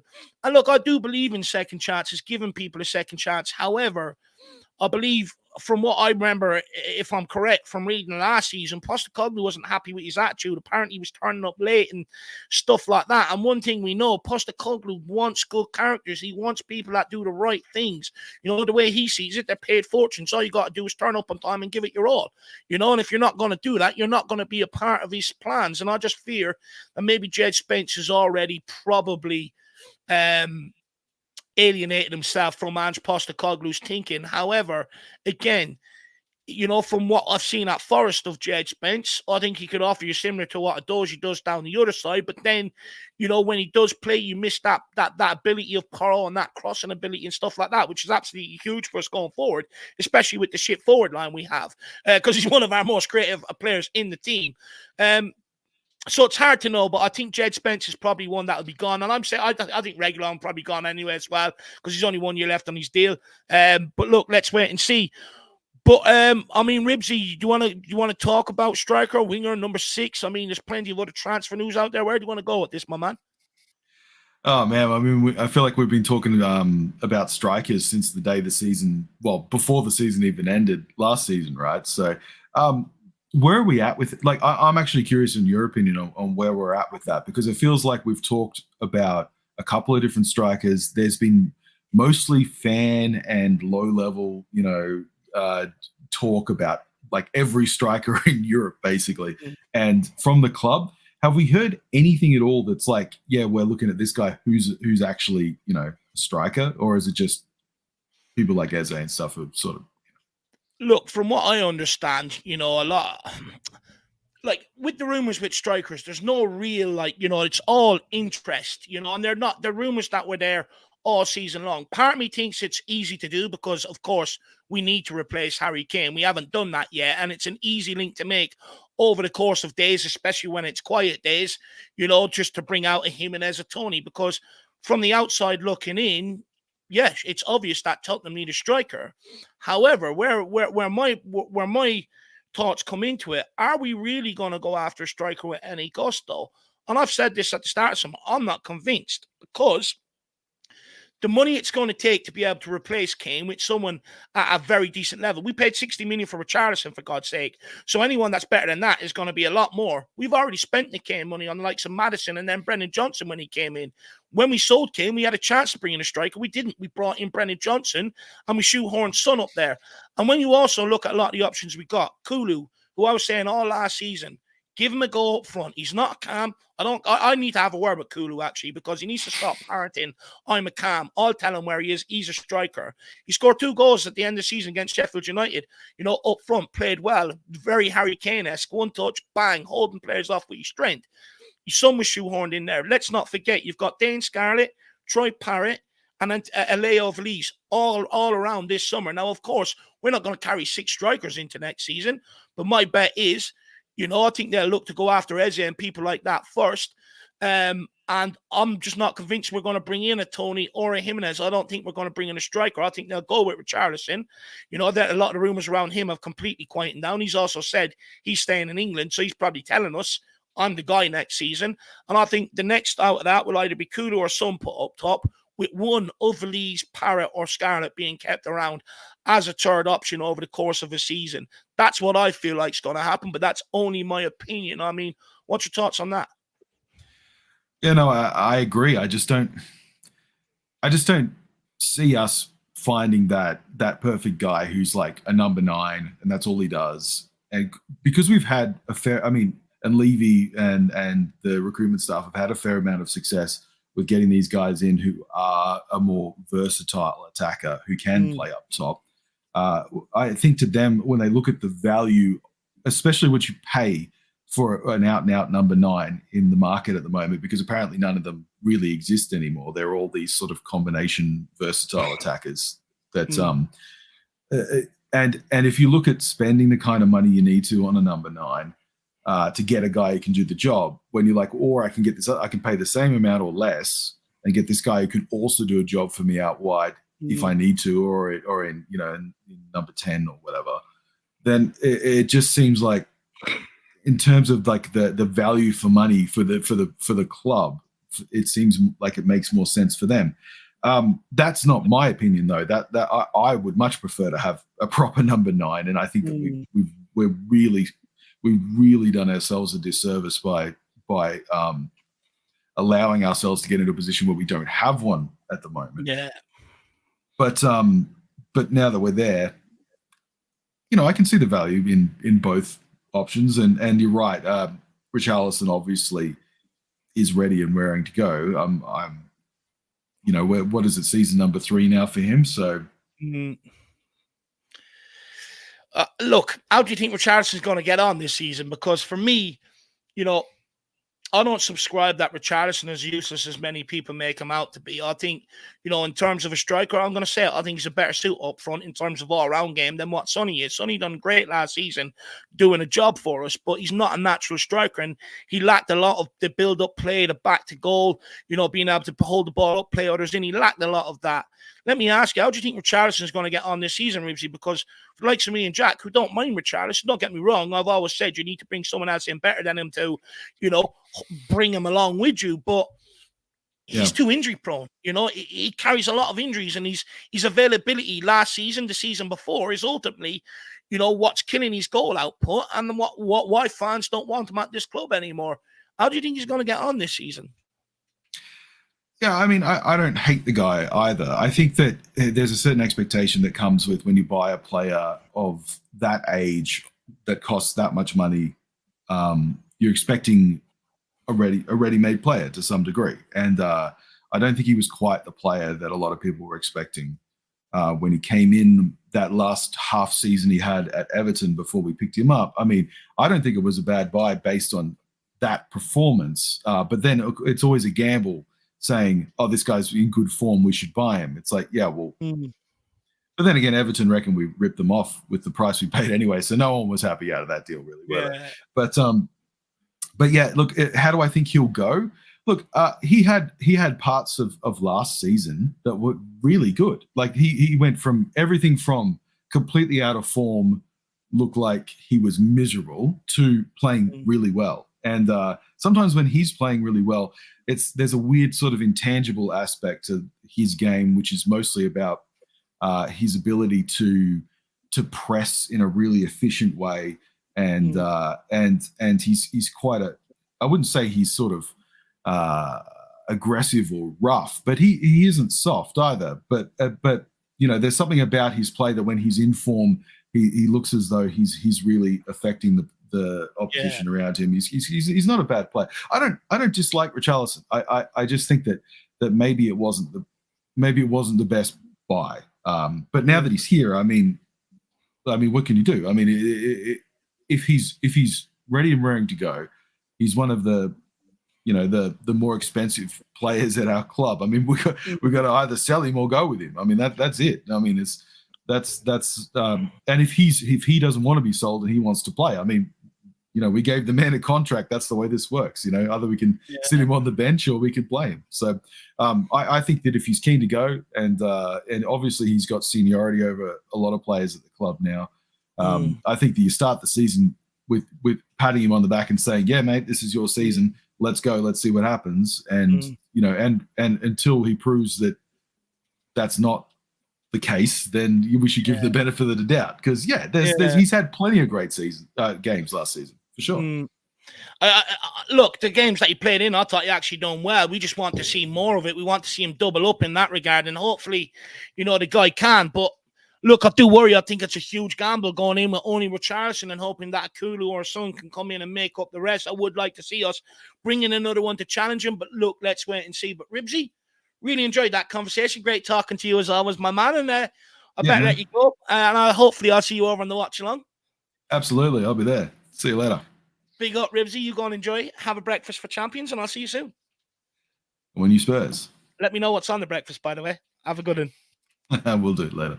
See you, Ribsy. See you, Ribsy. Anyone that knows I love food, and it's customary that you got to put in if you're eating what you're eating at this moment in time, because I absolutely love food. Just quickly, and we'll keep this moving because, guys, I do have to be off at 7:30. I've got 3 guests left, and they will be the last 3. We've got Paul Connor, we've got Sam, and then we've got Michael to end off. We'll be ending off at 7:30. Make sure you follow me over onto the TIFO platform for the watch along between Spain and France also.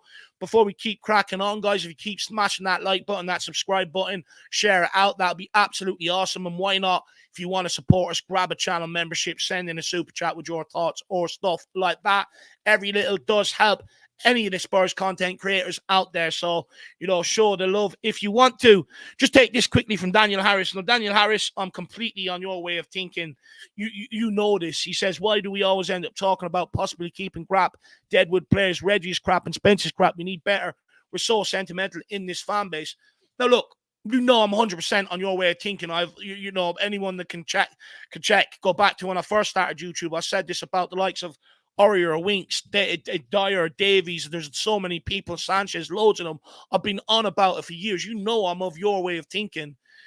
That conversation I was having with Ribsy, it's not about keeping Deadwood around. I just think there has to be a realization, Daniel, as much as we want a full squad to be able to go and compete, there are going to be elements that you have to adjust about because of the way Tottenham Hotspur do business. It's naive to go out there and perpetrate that Tottenham are going to fill every single position this window. It's not going to happen, and I'm not going to sit here and say that's going to happen. I'm going to be brutally honest. As much as I'd love Tottenham to do that, it ain't going to happen. There's going to be areas that you're going to have to plug again with some shitty players to be able to fill out this squad so that we can, go and try and challenge next season. It's going to happen. But what I would say is, if we can keep offloading the shit, eventually we will get to that point where the squad is fully rejuvenated. And I hope you understand what I'm saying here, my man. I'm not having a pop. I'm just saying that, for me, goals last year and creativity was a huge problem. I tried to highlight that in the summer when we were letting go of Harry Kane. Everyone told me it'd be fine. And then come the end of the season, everyone's moaning about the lack of creativity and the frequency of goals that we're scoring. And that really needs to be addressed. If we want to take that next step from 5th to go further up the table, that forward line has to be addressed. And that's why I'm saying, forget spending more money on that back line. I feel like we've got enough. Go and spend the money in the area where it actually needs to be spent with real quality. And that's why I'm saying that, Daniel.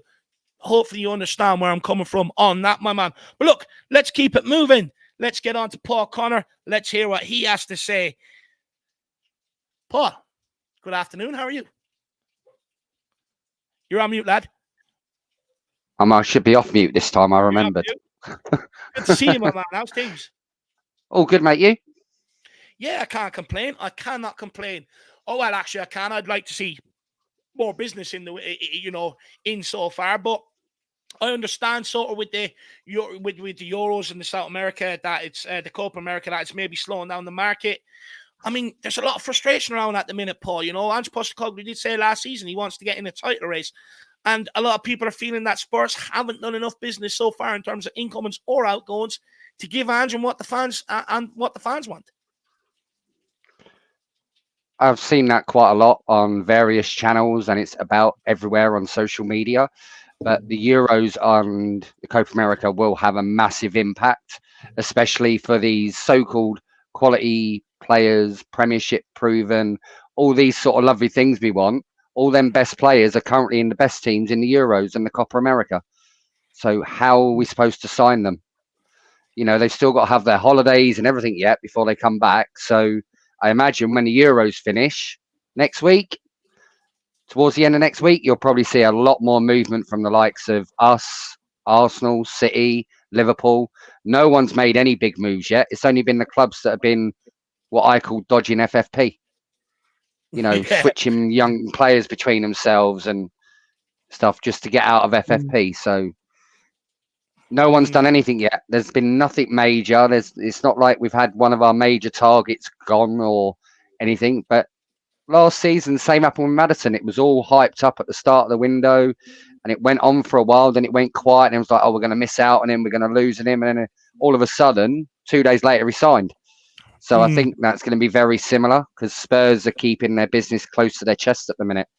They're not going out and saying, they're not putting 50 links out and then going, oh, we're going to get one of those players. It's normally we'll put 50 rubbish links out and then we'll go and get one that nobody's talking about. Is there a concern, though, that maybe this is, the Spurs fans' hope and that, it could be dashed as soon as the Euros finish, we don't get any of our targets? Is that concerning that maybe we're putting all of our eggs into this basket, that as soon as the Euros finish, we're going to see deals? Personally, I think Eze's already been done. I just think they're just not announcing it until after the Euros. You know, but the links are too strong for me. They're very similar to what they were with Maddison last season.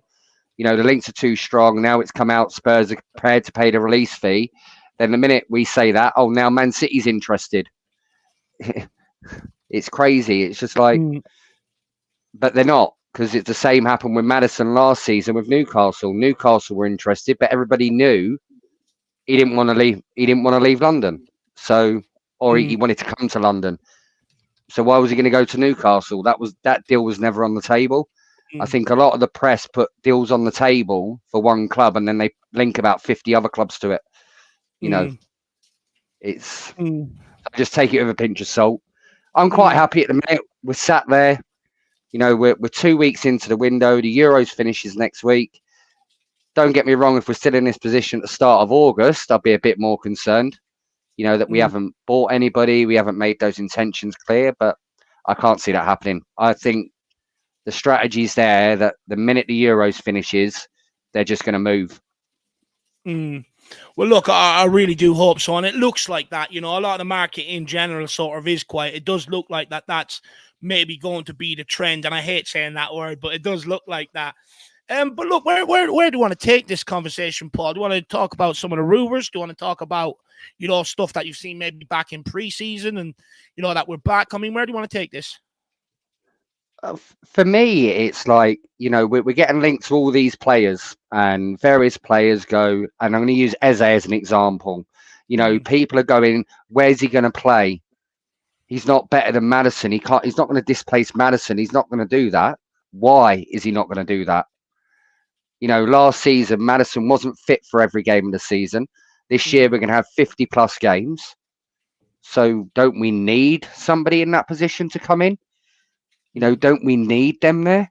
And isn't it good for Maddison to have a bit of competition between the two? You know, because no player next season is going to play 50 plus games. Yeah. That's just not going to happen. You know, injuries are going to happen. Suspensions are going to happen.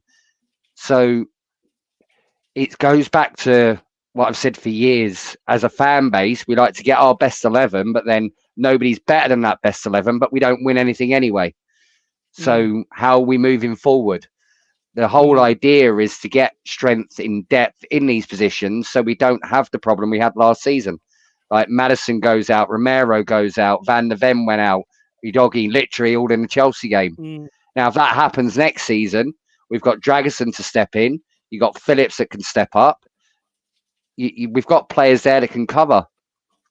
They're already there, but they're not so much of a drop-off as they were last season for the likes of Ben Davies playing inverted left back. It just was never going to work. But, you know, or Emerson Royale and Ben Davies in the centre of defence. Just disrupts the team. So what do we want? We need to bring players in for competition. And if players can't handle that competition, are we really the right club for them? Yeah. No, we're not. We're not. Look, at the end of the day, we want to go for trophies, right? A massive part of going for trophies is having a squad where everyone has the same sort of process, buying into the same sort of thinking, that they have no problem with the competition. They just want to be a part of something that's going to go on and deliver greatness. And I think, you know, that's hopefully what Ange Postecoglou is trying to do and trying to instill here. And, you know, there is a big part of, and this is why I think it's very important, they have to get rid of players that Ange wants gone. You know, that's hugely important. If we keep some of them around, it's really going to piss him off and probably upset the cart. Are you concerned with the lack of outgoing so far, though, Paul? That's my biggest concern, is these outgoings. You know, deals for Jed Spencer's fallen through. Emerson Royale looked like it was going to fall through. Now they've come back in with another bid. You know, and I think we've started slow because I think they want to clear out as much as they can before they start bringing more in. In that respect, I think they already know who they want to bring in, but they're moving quite slow because they want to get these players out the door first. I think that's what we're trying to do. Yeah, the Lo Celso and Ramsey one, I just think that's absolutely madness. I think maybe I'm trying to figure out whether it's just Links making an easy one because Lo Celso's played under Emery before and stuff like that. But, you know, the outgoings is killing us as well. Like I said earlier, we can't keep adding to the wage budget and stuff like that, you know, and hoping that there's going to be clubs to take some of these guys out on loan. We can't keep going down that as well. You can't keep loaning out players that aren't a part of your first team. You have to try and get them off the books. You should be using the loans to be able to get some of your younger players out on loan and get them developed rather than wasting on some of your acquisitions that you brought in here and haven't turned out to be as good as you thought they were. But saying that, you look at the back line, I don't think we're going to do anything goalkeeper, you know, backup goalkeeper. Either Brandon Austin got a new contract, Fraser Forrester's was extended for this year as well. Does that money now have to just be focused on the midfield and the forward line? Or when you look at the midfield, including likes of Bergvall and Archie Gray, you think we have enough? It just has to be the forward line that we have to address. Because you said we need competition for every single place. So what positions do you look at in the squad and say we lack it there? Lack it in the midfield because Basuma and Bentancur, they didn't have the best of seasons last season. You know, they had a few good games, and it's another thing that gets me with our fan base. You know, they'll come out. Johnson's an example for last season. He'll come out and he'll have one blinder of a game, and everybody goes, "Oh, you're in the mud. He's doing that." But then for the next 10, he doesn't show up. You know, I want to see players playing consistently at a level. You know, not playing absolutely 10 out of 10 one game and then playing 4 out of 10 for the next 6. I'd rather them see 7 or 8 every single week. You know, that consistent level, that's what's going to win us trophies. It's not having the odd blinding game here and there in dotted around the season. It's got to be consistent. That's my biggest thing, is consistency.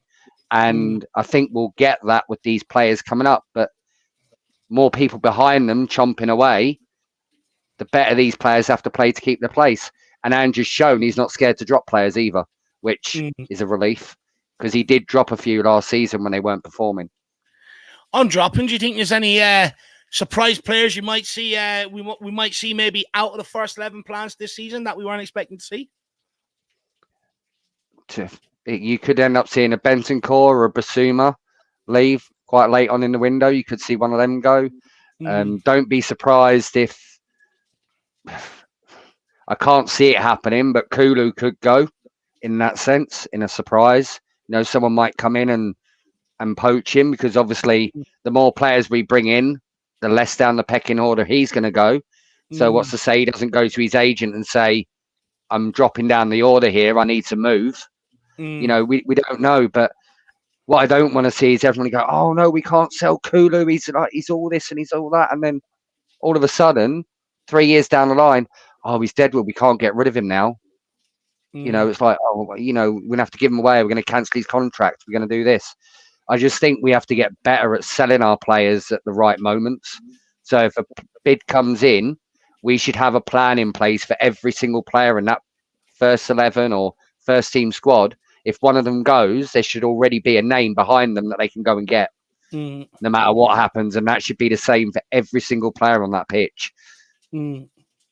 Because we live in a world of football. A bid can come in at any point, and if they accept it, like what happened with Kane, we don't plan. We had no one there ready to step in. Yeah.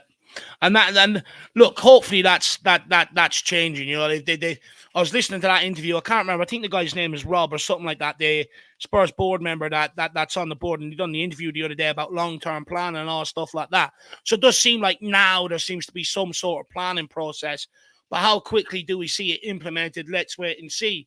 But I also want to lastly get your thoughts on the Archie Gray sign. And of course, 40 million is a huge transfer to shell out on a teenager. I mean, what's your thoughts on the Archie Gray sign? There was a lot of mixed reactions. I've done a video myself with my feelings on it. And underneath the comments, there were some people saying, what, signing going to be a great player? And other people going, hang on, 18 years of age, 40 million, huge fee. It's a risk. Yes, it's a risk, but I think it's more of a calculated risk than what we've taken in the past. And if you actually look at Gray, he's broken into the first team in Leeds, and that's not an easy place to play. Ellen Road is not an easy place. You know, it's one of those really hostile football grounds you go to that nobody likes playing. And if you're not good enough, the Leeds fans are quick enough to tell you. Yeah. You know, and he's managed to play. I think he played every game in the Championship, didn't he? I think he was fit for every single game.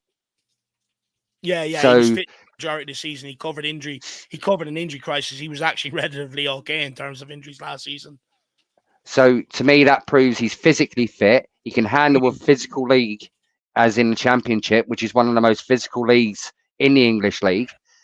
And the way he plays, like some of the clips I've seen, I've not watched him every game or watched him in 90 minutes, but some of the clips I've seen where he picks it up from just outside the defense area and pushes it up into that midfield area, which is what thinks to me he will become our CDM at some point in the future. But that could even be this season. You know, the way his trajectory is going, he could end up starting for us at some point during the season in the Premier League. And he's proven he can play against Premier League players. I know he's only done it once, and everyone says, but he's only done it once in a cup game. Yes, but it proves that he can play against these players. You know, as long as he can do that every week, now he's proved he can do it. Now he needs to prove he can do it every single week instead of it just in a one-off cup game against that sort of opposition. He now needs to start pushing up and prove he is one of the best. You know, and I like his attitude as well. The way, you know, he's very down to earth, you know, ready to get to work. And you know what, Paul?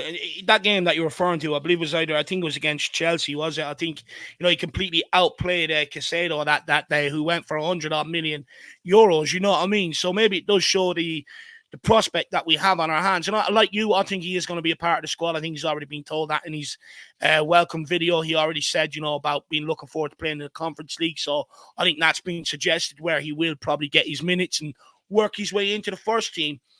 But, you know, people have said, look, we brought Jed Spence up, never cut it. You know, we bought Jack Clark in the past, never cut it. So it'd be interesting.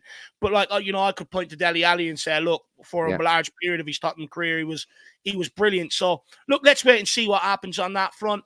But I just want to say, with Jed Spence and go on. Clark, when did they play 50-odd games in the Championship consistently? When, you know, they didn't do it. Same as Brian Hill.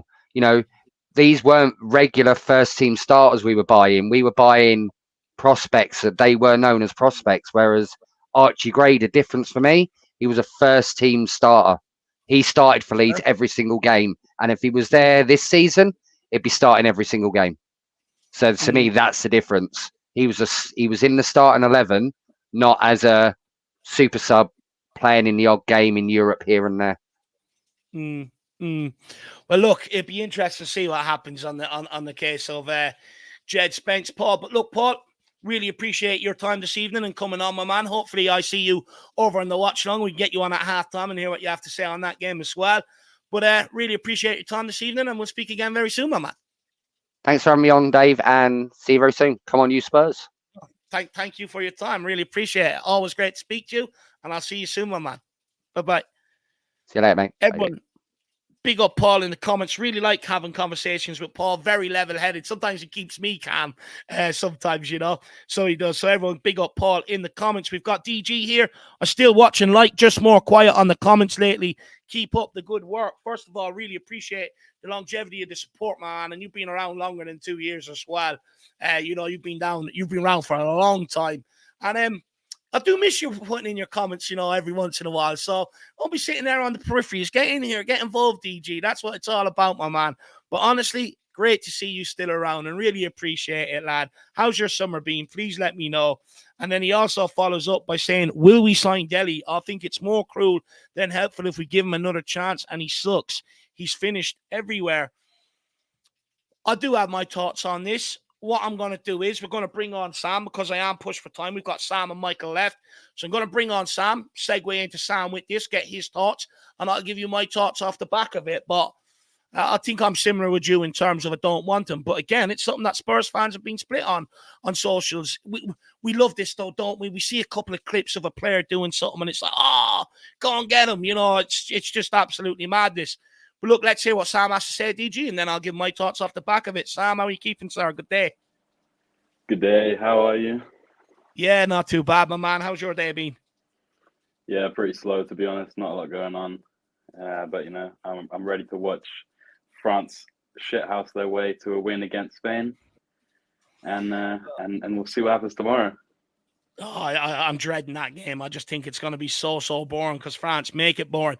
Just quickly though, DG, you said it's because you've had a newborn. Boy or girl? Do let us know what name you picked. If it's a boy, hopefully Rocco or something like that would be a cool name. But Sam, let's kick it off. Let's answer DG here. Do you think we should re-sign Dele Alli? I did get a text off, who was it? Ben from We Are Tottenham TV there last week, one late evening going, Dave, what do you think? And I said no, but where are you at with it? I think the sentimentalist in me wants to sign him, but then the realist in me kind of agrees with that point of, if it doesn't work out for him, then where does he go from there? He needs to go to a place slightly out of the spotlight, like Barkley's done. People were thinking Barkley was finished after he went to Chelsea and that didn't work out. He had this loan at Villa, which Villa fans were saying he's crap. We don't want him.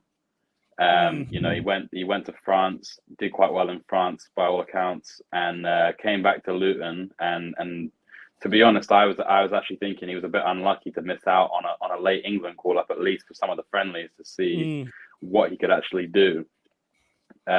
Whether he would have actually got games in the Euros, that's a different story. But he could have been in the squad.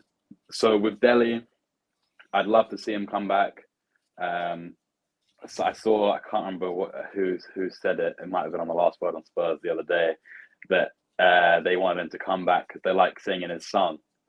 And he did a lot for us over that time. But I think they also said on that it's like breaking up with your girlfriend, and then a few years later, kind of rekindling and you kind of think, why did we break up? Things were all good, but you forget the sort of bad moments that did happen. And towards the end, there was a lot of frustration with Dele. So I think, sadly, it's a no, but I wouldn't be devastated if we did sign him. Do you know what, for me, I think we should do everything we can to try and help the guy find, get back on track and find a career for himself again. In terms of bring him in, let him train around Hotspur way and stuff like that, actively get out there and try and speak to clubs and try and help the guy. I believe we should be doing that. But to give him another chance at Tottenham Hotspur, I'm sorry, I don't think we should. A player that's been out of the game and at that level for so long, he's not just going to come back this season and come and impact at this level the way some people think he can. It just doesn't work like that. You're talking about athletes that are doing supreme training every day, weightlifting, all of that stuff, that have been doing it for years to get their body in prime condition, and stuff like that. Don't get me wrong, he's a great player. He's an off-the-cuff player, and I absolutely loved the guy when he was here. Absolutely loved him. But he's just not going to return to the level that people think he will. And for me, stay away. We're on a different course, a different project. By all means, help him, but I don't want to see him re-sign at this club. And if we do, it's not for the benefit of Dele Alli whatsoever. It's just to try and fill our homegrown core and club-trained players. And I think that would be absolutely stupid. But by all means, help the guy. So that's where I'm at on that, DG. Like I said, I don't think it's going to help him either or do him any good as well. But I do think we should do everything we can to help him. And he's giving his boy a Swedish name, 16. Nice, man. Really, I love that. So big up, DG. Good to see you, and thank you for checking in. Hopefully you, the missus, and the young lad, hopefully you are all having a great time together, DG. Let us know your thoughts on what we've said there on Dele Alli, and everybody has put your questions in there as well. But look, Sam, where do you want to take your time, my man? We had you on the other day. We spoke about a lot of transfers. So I don't know, if you want to go back through transfers or whatever, but what are you here to speak about today? What have you seen that's on your mind? I had a couple points on what Paul said. Okay. Namely, one of them being his confidence on signing Eze. Look, he's got a similar Emerson confidence about that Eze transfer, and if he's right, then fair play to him. But I'm not as convinced that we are going to sign him. Why? maybe not necessarily that we're not going to sign him, but I do think that there is some truth in the fact that like he isn't necessarily the exact kind of profile that we need. I'd love him at the club. Don't get me wrong, I would, and I think he'd actually maybe even do a better job than Maddison. I know that's going off the sort of tail end of the season that Madders had with us after coming back from quite a long injury out. But I would like him. I'm not sure that is necessarily what we want to do. I think he's got a great attitude. He seems like a very humble guy. You know, he had a lot of knockbacks in his career so far. You know, released from a lot of academies, had to really fight for it. And that sort of mentality is what I think would be good for us. But I think, you know, I'd be more interested, to be honest, in signing Ivan Toney. I said this on the transfer show we did the other day.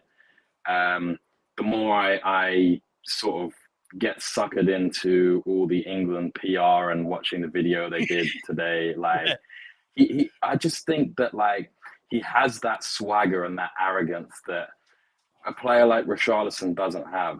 And I actually like Richarlison. You know, I don't sort of buy into the whole he's crap. He's not got the right attitude for it and all this stuff. I think he's a good player. I think he was one of our better players last season. Like you say, it was more the injuries that was the problem.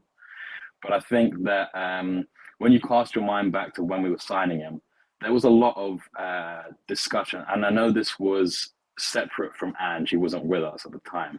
But people did question his mentality. You know, he's a bit of a crybaby. I thought it was a bit of a cheat. But I think that if you're trying to compare that a bit to Toney and saying that people saying that they don't know if he's got the right attitude for us and that Ange would like it, I think he could. Like, I don't know Toney personally, but I think that he could come in and give that arrogance and that swagger, especially these younger players like a Dane Scarlett, like a Parrott, maybe any of these young players that we keep in if we sign Doué as well. He could show them the kind of arrogance that they do need. He is a bit of a prick. I'll give you that. There's videos about him with saying F Brentford and you know, he's wanted to leave. He's never really fully apologized to the fans for his ban and everything. So I do get that skepticism about signing him for those reasons. But then at the same time, I just think he is the kind of player, before we even sold Kane, he was a player that I thought could come in and replace Kane. Similar sort of profile. He's quicker. He's big. He's a great penalty taker. Not that we get any penalties. Yeah, true. Yeah. But people say he doesn't really press and like his link up's not that great. But I don't know. Maybe I'm watching a different player. I think that he throws himself around well. I mean, when he came on for England, this is just one example. Like he was probably our best player in those 6 minutes that he played and the extra time in the Denmark game, or whoever it was that we played before. I can't actually remember right now. Slovakia. Yeah. You know, he can be a handful, and that was what we were missing when Richarlison was injured, you know? That sort of player to just come on and be a handful. We know he can finish.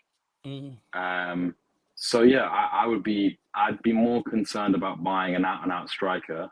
I understand that everyone wants to sign these, well, the club wants to sign these versatile players who can play on the left, on the right, through the middle. But we also do need that, you know, not target man, but that player we can actually play through and have Sonny and whoever's playing on the right go past, right?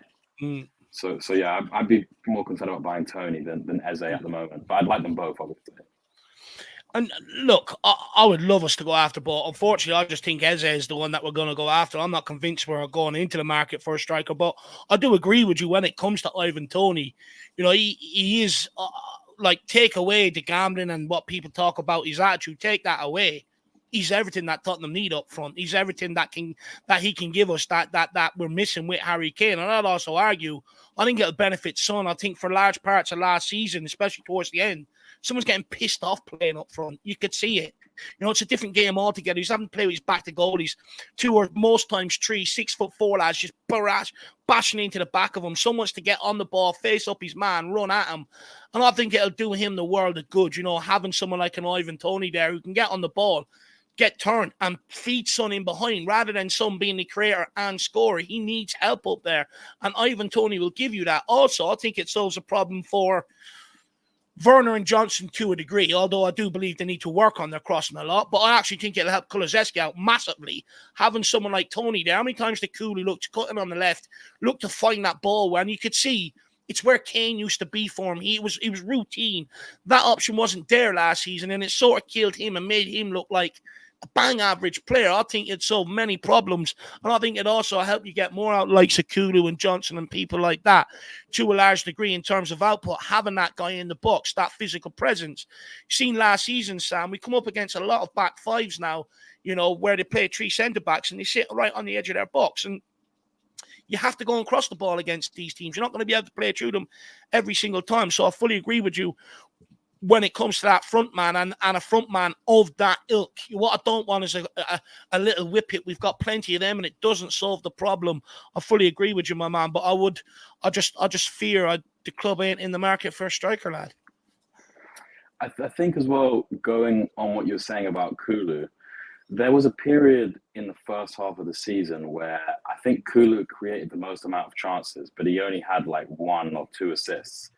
And I cast my mind back. One game that sticks out the most was that Luton game where we ended up going down to 10 men. And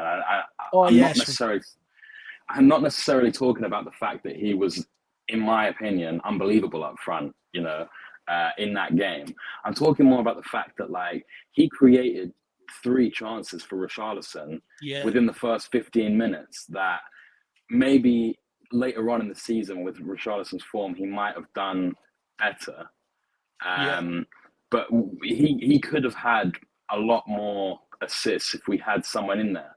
And even if you don't want Toney, we need to sign someone who fills that role, I think, and can sort of offset the amount of injuries that Richarlison seems to get and the lack of fitness that he has. No, look, 100%. I'll definitely agree, you know, that we do need someone else of that ilk because of the availability of Richarlison. How would you feel about Kulu potentially filling that role? Because last game of the season against Sheffield United, he scored 2. And for me, very Harry Kane-esque, strong, hold his man off, 1 touch, good finish. But also, you brought it up against Luton when we went down to 10 men. He constantly, he got us up the field. He worked like a dog. Ball came into it, held it up, got us up the field. Do you think that could be a long-term solution for Kulu? And that's potentially why we're not seeing too much links to strikers? Look, possibly. I think it'll be interesting to see how Kulu's mentality changes now that we've got Bergvall in the squad. Because from what it seems from the outside looking in, Sweden think that Kulu is the guy, right? So if he's got this young kid coming in that potentially not idolizes him, but has this great respect for him and thinks that he's a top player, maybe that raises his game, you know? And I agree with you. He did look, or he was made to look bang average this season. There was a lot of frustration. I don't think he did very well on the right, mainly because he either took shots at the wrong point, or he wasn't taking enough shots, or his balls were terrible. He always wanted to get in on his left foot. And it was just too obvious when you have these, like you say, these teams that are sitting basically 9 men in their box, and you've got Son that you're trying to find, right?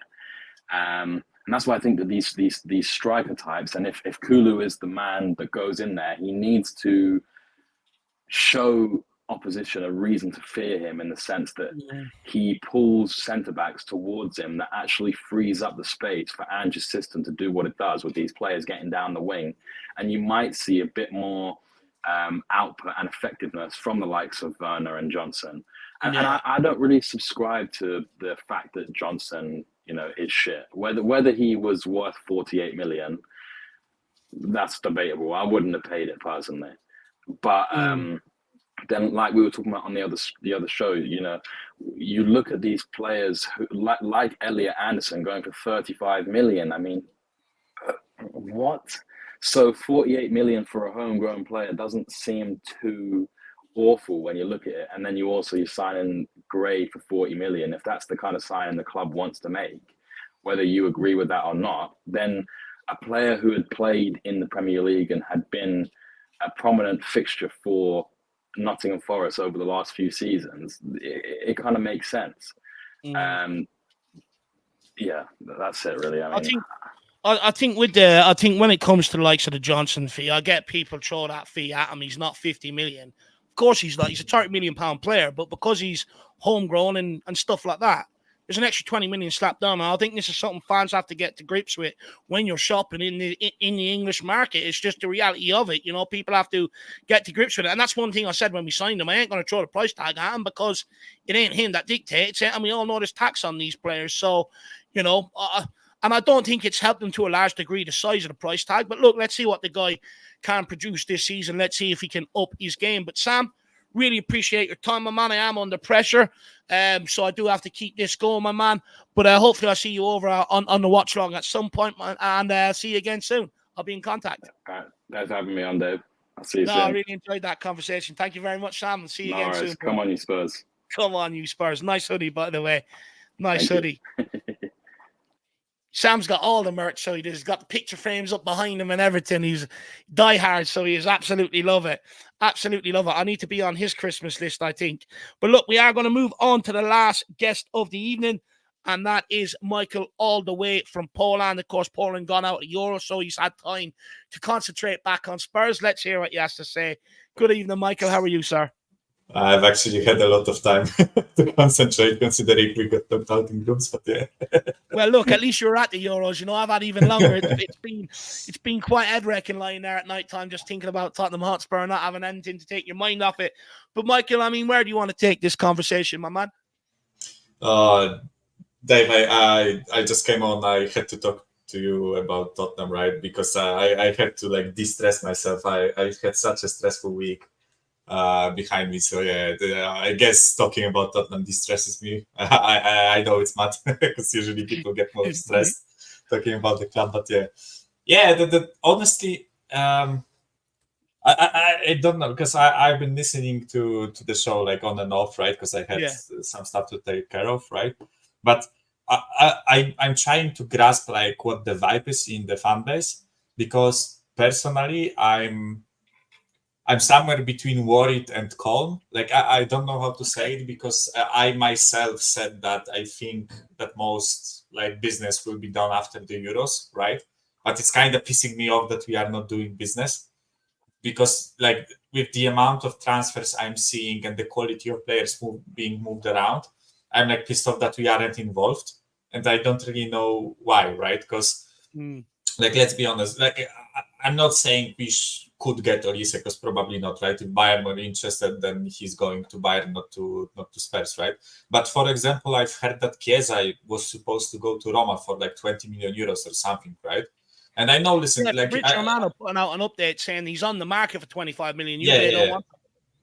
So basically, I'm he's not at the Euros anymore, right? And I personally think we should be interested in a player like him. I know he has his injury concerns and whatever, right? And this is what pisses me off a bit, because I am fully stoked that I am absolutely gassed that we brought Archie Gray in. I think that he will easily find his place in the squad, right? I get the point that you made about blocking the pathway for our youngsters. I understand it, right? But I think with the age those guys are in, I think there is still a lot of room for them to prove that they are worthy of a spot in the squad, right? So I'm kind of willing to accept that we are bringing in a supposed I don't want to use world class, but for the lack of a better word, world class talent or whatever, right?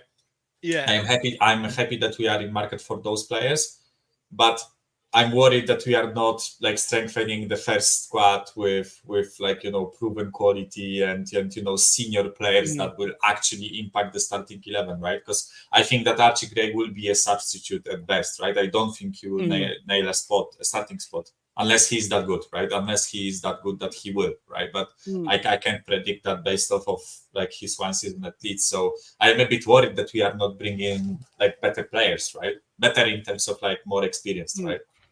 Do you know what? When I look at that team last year, Michael, right, I'm okay with the goalkeeper. I think he's absolutely sensational. I think if we make an adjustment or two, tighten things up, you know, he's going to keep a lot of clean sheets. I'm okay with the back line to a large extent. You know, I think personally the links on centre-backs have gone completely quiet. I think Phillips or Darlington will be the extra one to make up that fourth.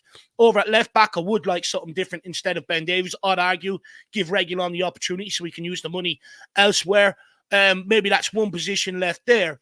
But for me, I just think the big money, okay, you might get, you know, you could look at midfielder and say a big midfielder in there would change the dynamic of that. And up in the forward areas, do you think that it's just a case that we're sitting here waiting that some of our targets, like that's rumored to be believed, Eze, Ivan, Toney, who I believe would make a massive impact in our forward line, that we're actually sitting there and that Spurs, dare I say it, deserve to be praised if they do get them over the line because they held back and showed their nerve in a bottle to go after their number one signings, which is something people accuse Spurs of all the time, rather than knee-jerk and act in a market that they don't really want to act in.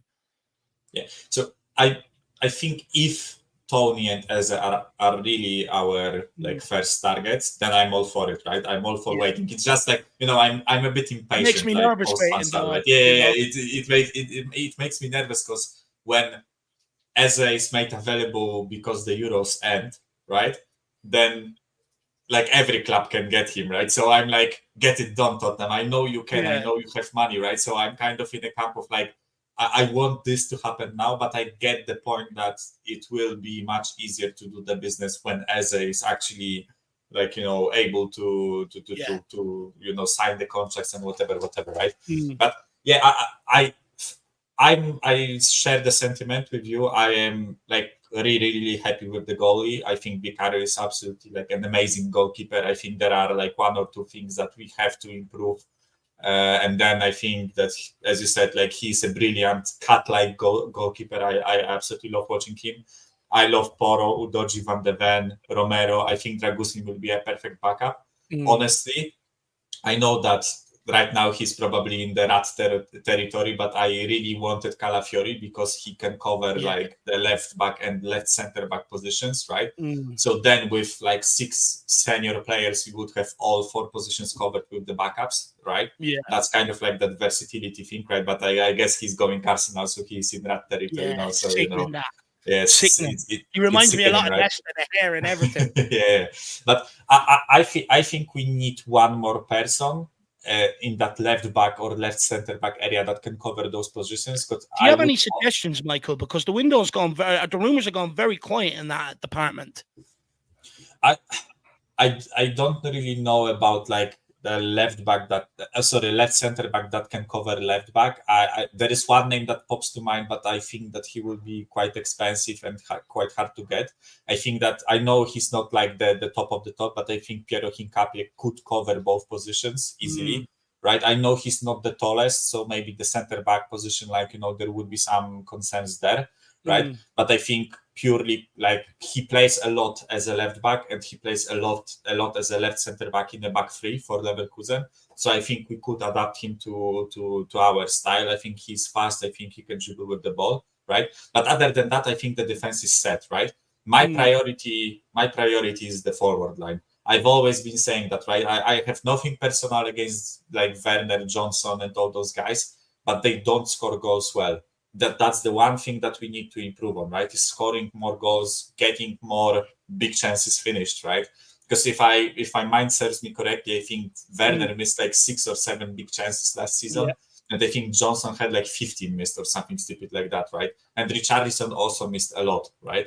So I think we need surnames there that will actually improve our finishing, right? And as you said, Ivan Toney, if we are certain that, like, you know, the betting allegations that this topic is done and that he is like ready to go back to first team football, I think he would be a perfect type, right? And he's homegrown, he's English, right? He is experienced, he's proven, all the buzzwords that you can go for. He's that, right? And I have the same feeling with Eze.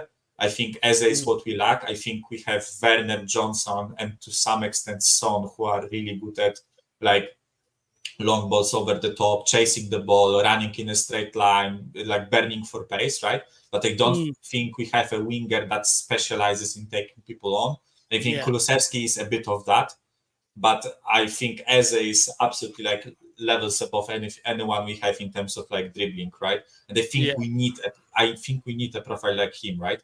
So like with your original point, I think if they are our main targets, then I'm all fine with waiting for them, right? But it's just like, I am a bit impatient. I'm not gonna lie. I'm like, come on, like we got Archie Gray. You satisfied my appetite for the first signing. I'm not counting Werner. I think Archie Gray is the first signing, right? So like, give me more. I'm like, give me more camp, right? Look, that's where I'm at, and you know what? I just think we're a couple of signings off that forward area, from really giving it a good go next year. And, that's why I think it's really important that we invest in that forward area. And don't get me wrong. I mean, we've been in a situation with Spurs before, with names linked, sitting there waiting, and it doesn't happen. There's a massive chance that could happen with an Eze and Tony. There's a massive chance we go and put in the right beats, but other clubs come in and say, thank you very much, and they go elsewhere. And then it sort of leaves you in the lurch, basically, and that is where I think many fans maybe concern is. But sometimes when you want the big dogs, you just got to show balls of steel and wait it out. And I think Spurs, by the looks of it, are trying to make the right approach rather than go in and, put test Palace, there's the release clause, and then all of a sudden Eze's name is all over the place. He's distracted off the Euros. He'll just go, well, look, I've instructed my agent. I don't want anything until after the Euros. Fuck you, Tottenham. So I think there's that sort of game where Tottenham are trying to sit there and wait to do it the right way to appease the player. My only hope is that someone like Eze loves London and wants to stay in London, and that's a big factor for him. But look, let's wait and see what happens. But Michael, I'd love to stay here and chat more because it is actually a fantastic conversation, but I do have to get over to TIFO and start my watch along. So I want to say thank you for being patient. Thank you for your time, and let's speak more over the next couple of weeks. Yeah, of course, Dave. I'm waiting for the call if you need me for any podcast or anything. I'm sitting here. I'm waiting. Jack's off this week, Jack, so Jack, I'm watching you. Jack, I'm watching you. I'll give you a shout, Mike. In all seriousness, good luck with the watch along. I will be watching on the TV with my girlfriend, so I will have like your watch along on a laptop somewhere. But I'm more of like a person when I sit in front of the TV and start watching the match. There is nothing else going on for me, so don't mind me if I don't comment a lot. But no. Look, I get it, lad. I get it. Some of the games have been that boring. I end up talking about food anyway. So I'm probably hungry. Dave, the worst Euro I have ever witnessed, by the way. This one. You think so? The worst I have, in terms of like the game quality, the worst I have ever witnessed. And the first one I remember, like really remember, is the 2004 one when Greece won. This is like the first I remember clearly, right? And since then, I think this one is the worst. I think I don't enjoy the games. I hear a lot of people saying that. I think it's more because the big teams have been overwhelmingly disappointing right across the board. I actually think the smaller teams have come in, and that's what excites me. I think they've been better than in a lot of years gone by, but the big teams have been so underwhelming. But Michael, really appreciate the conversation today, and we'll speak to you again soon. You're looking good, and enjoy the rest of your summer. See you soon. You're looking amazing as well. Oh, thank you. I appreciate that, lad. Have a good one. Bye-bye. Bye-bye. Bye-bye. Isn't Michael's missus lucky, huh? He's got the fresh haircut and everything else. Absolutely fantastic. But guys, I do want to quickly say thank you to everybody who has made themselves available to come on today and have conversations with me. I want to apologize to the likes of Charlie, Tyler, and Dermot, who I know wanted to get on this evening.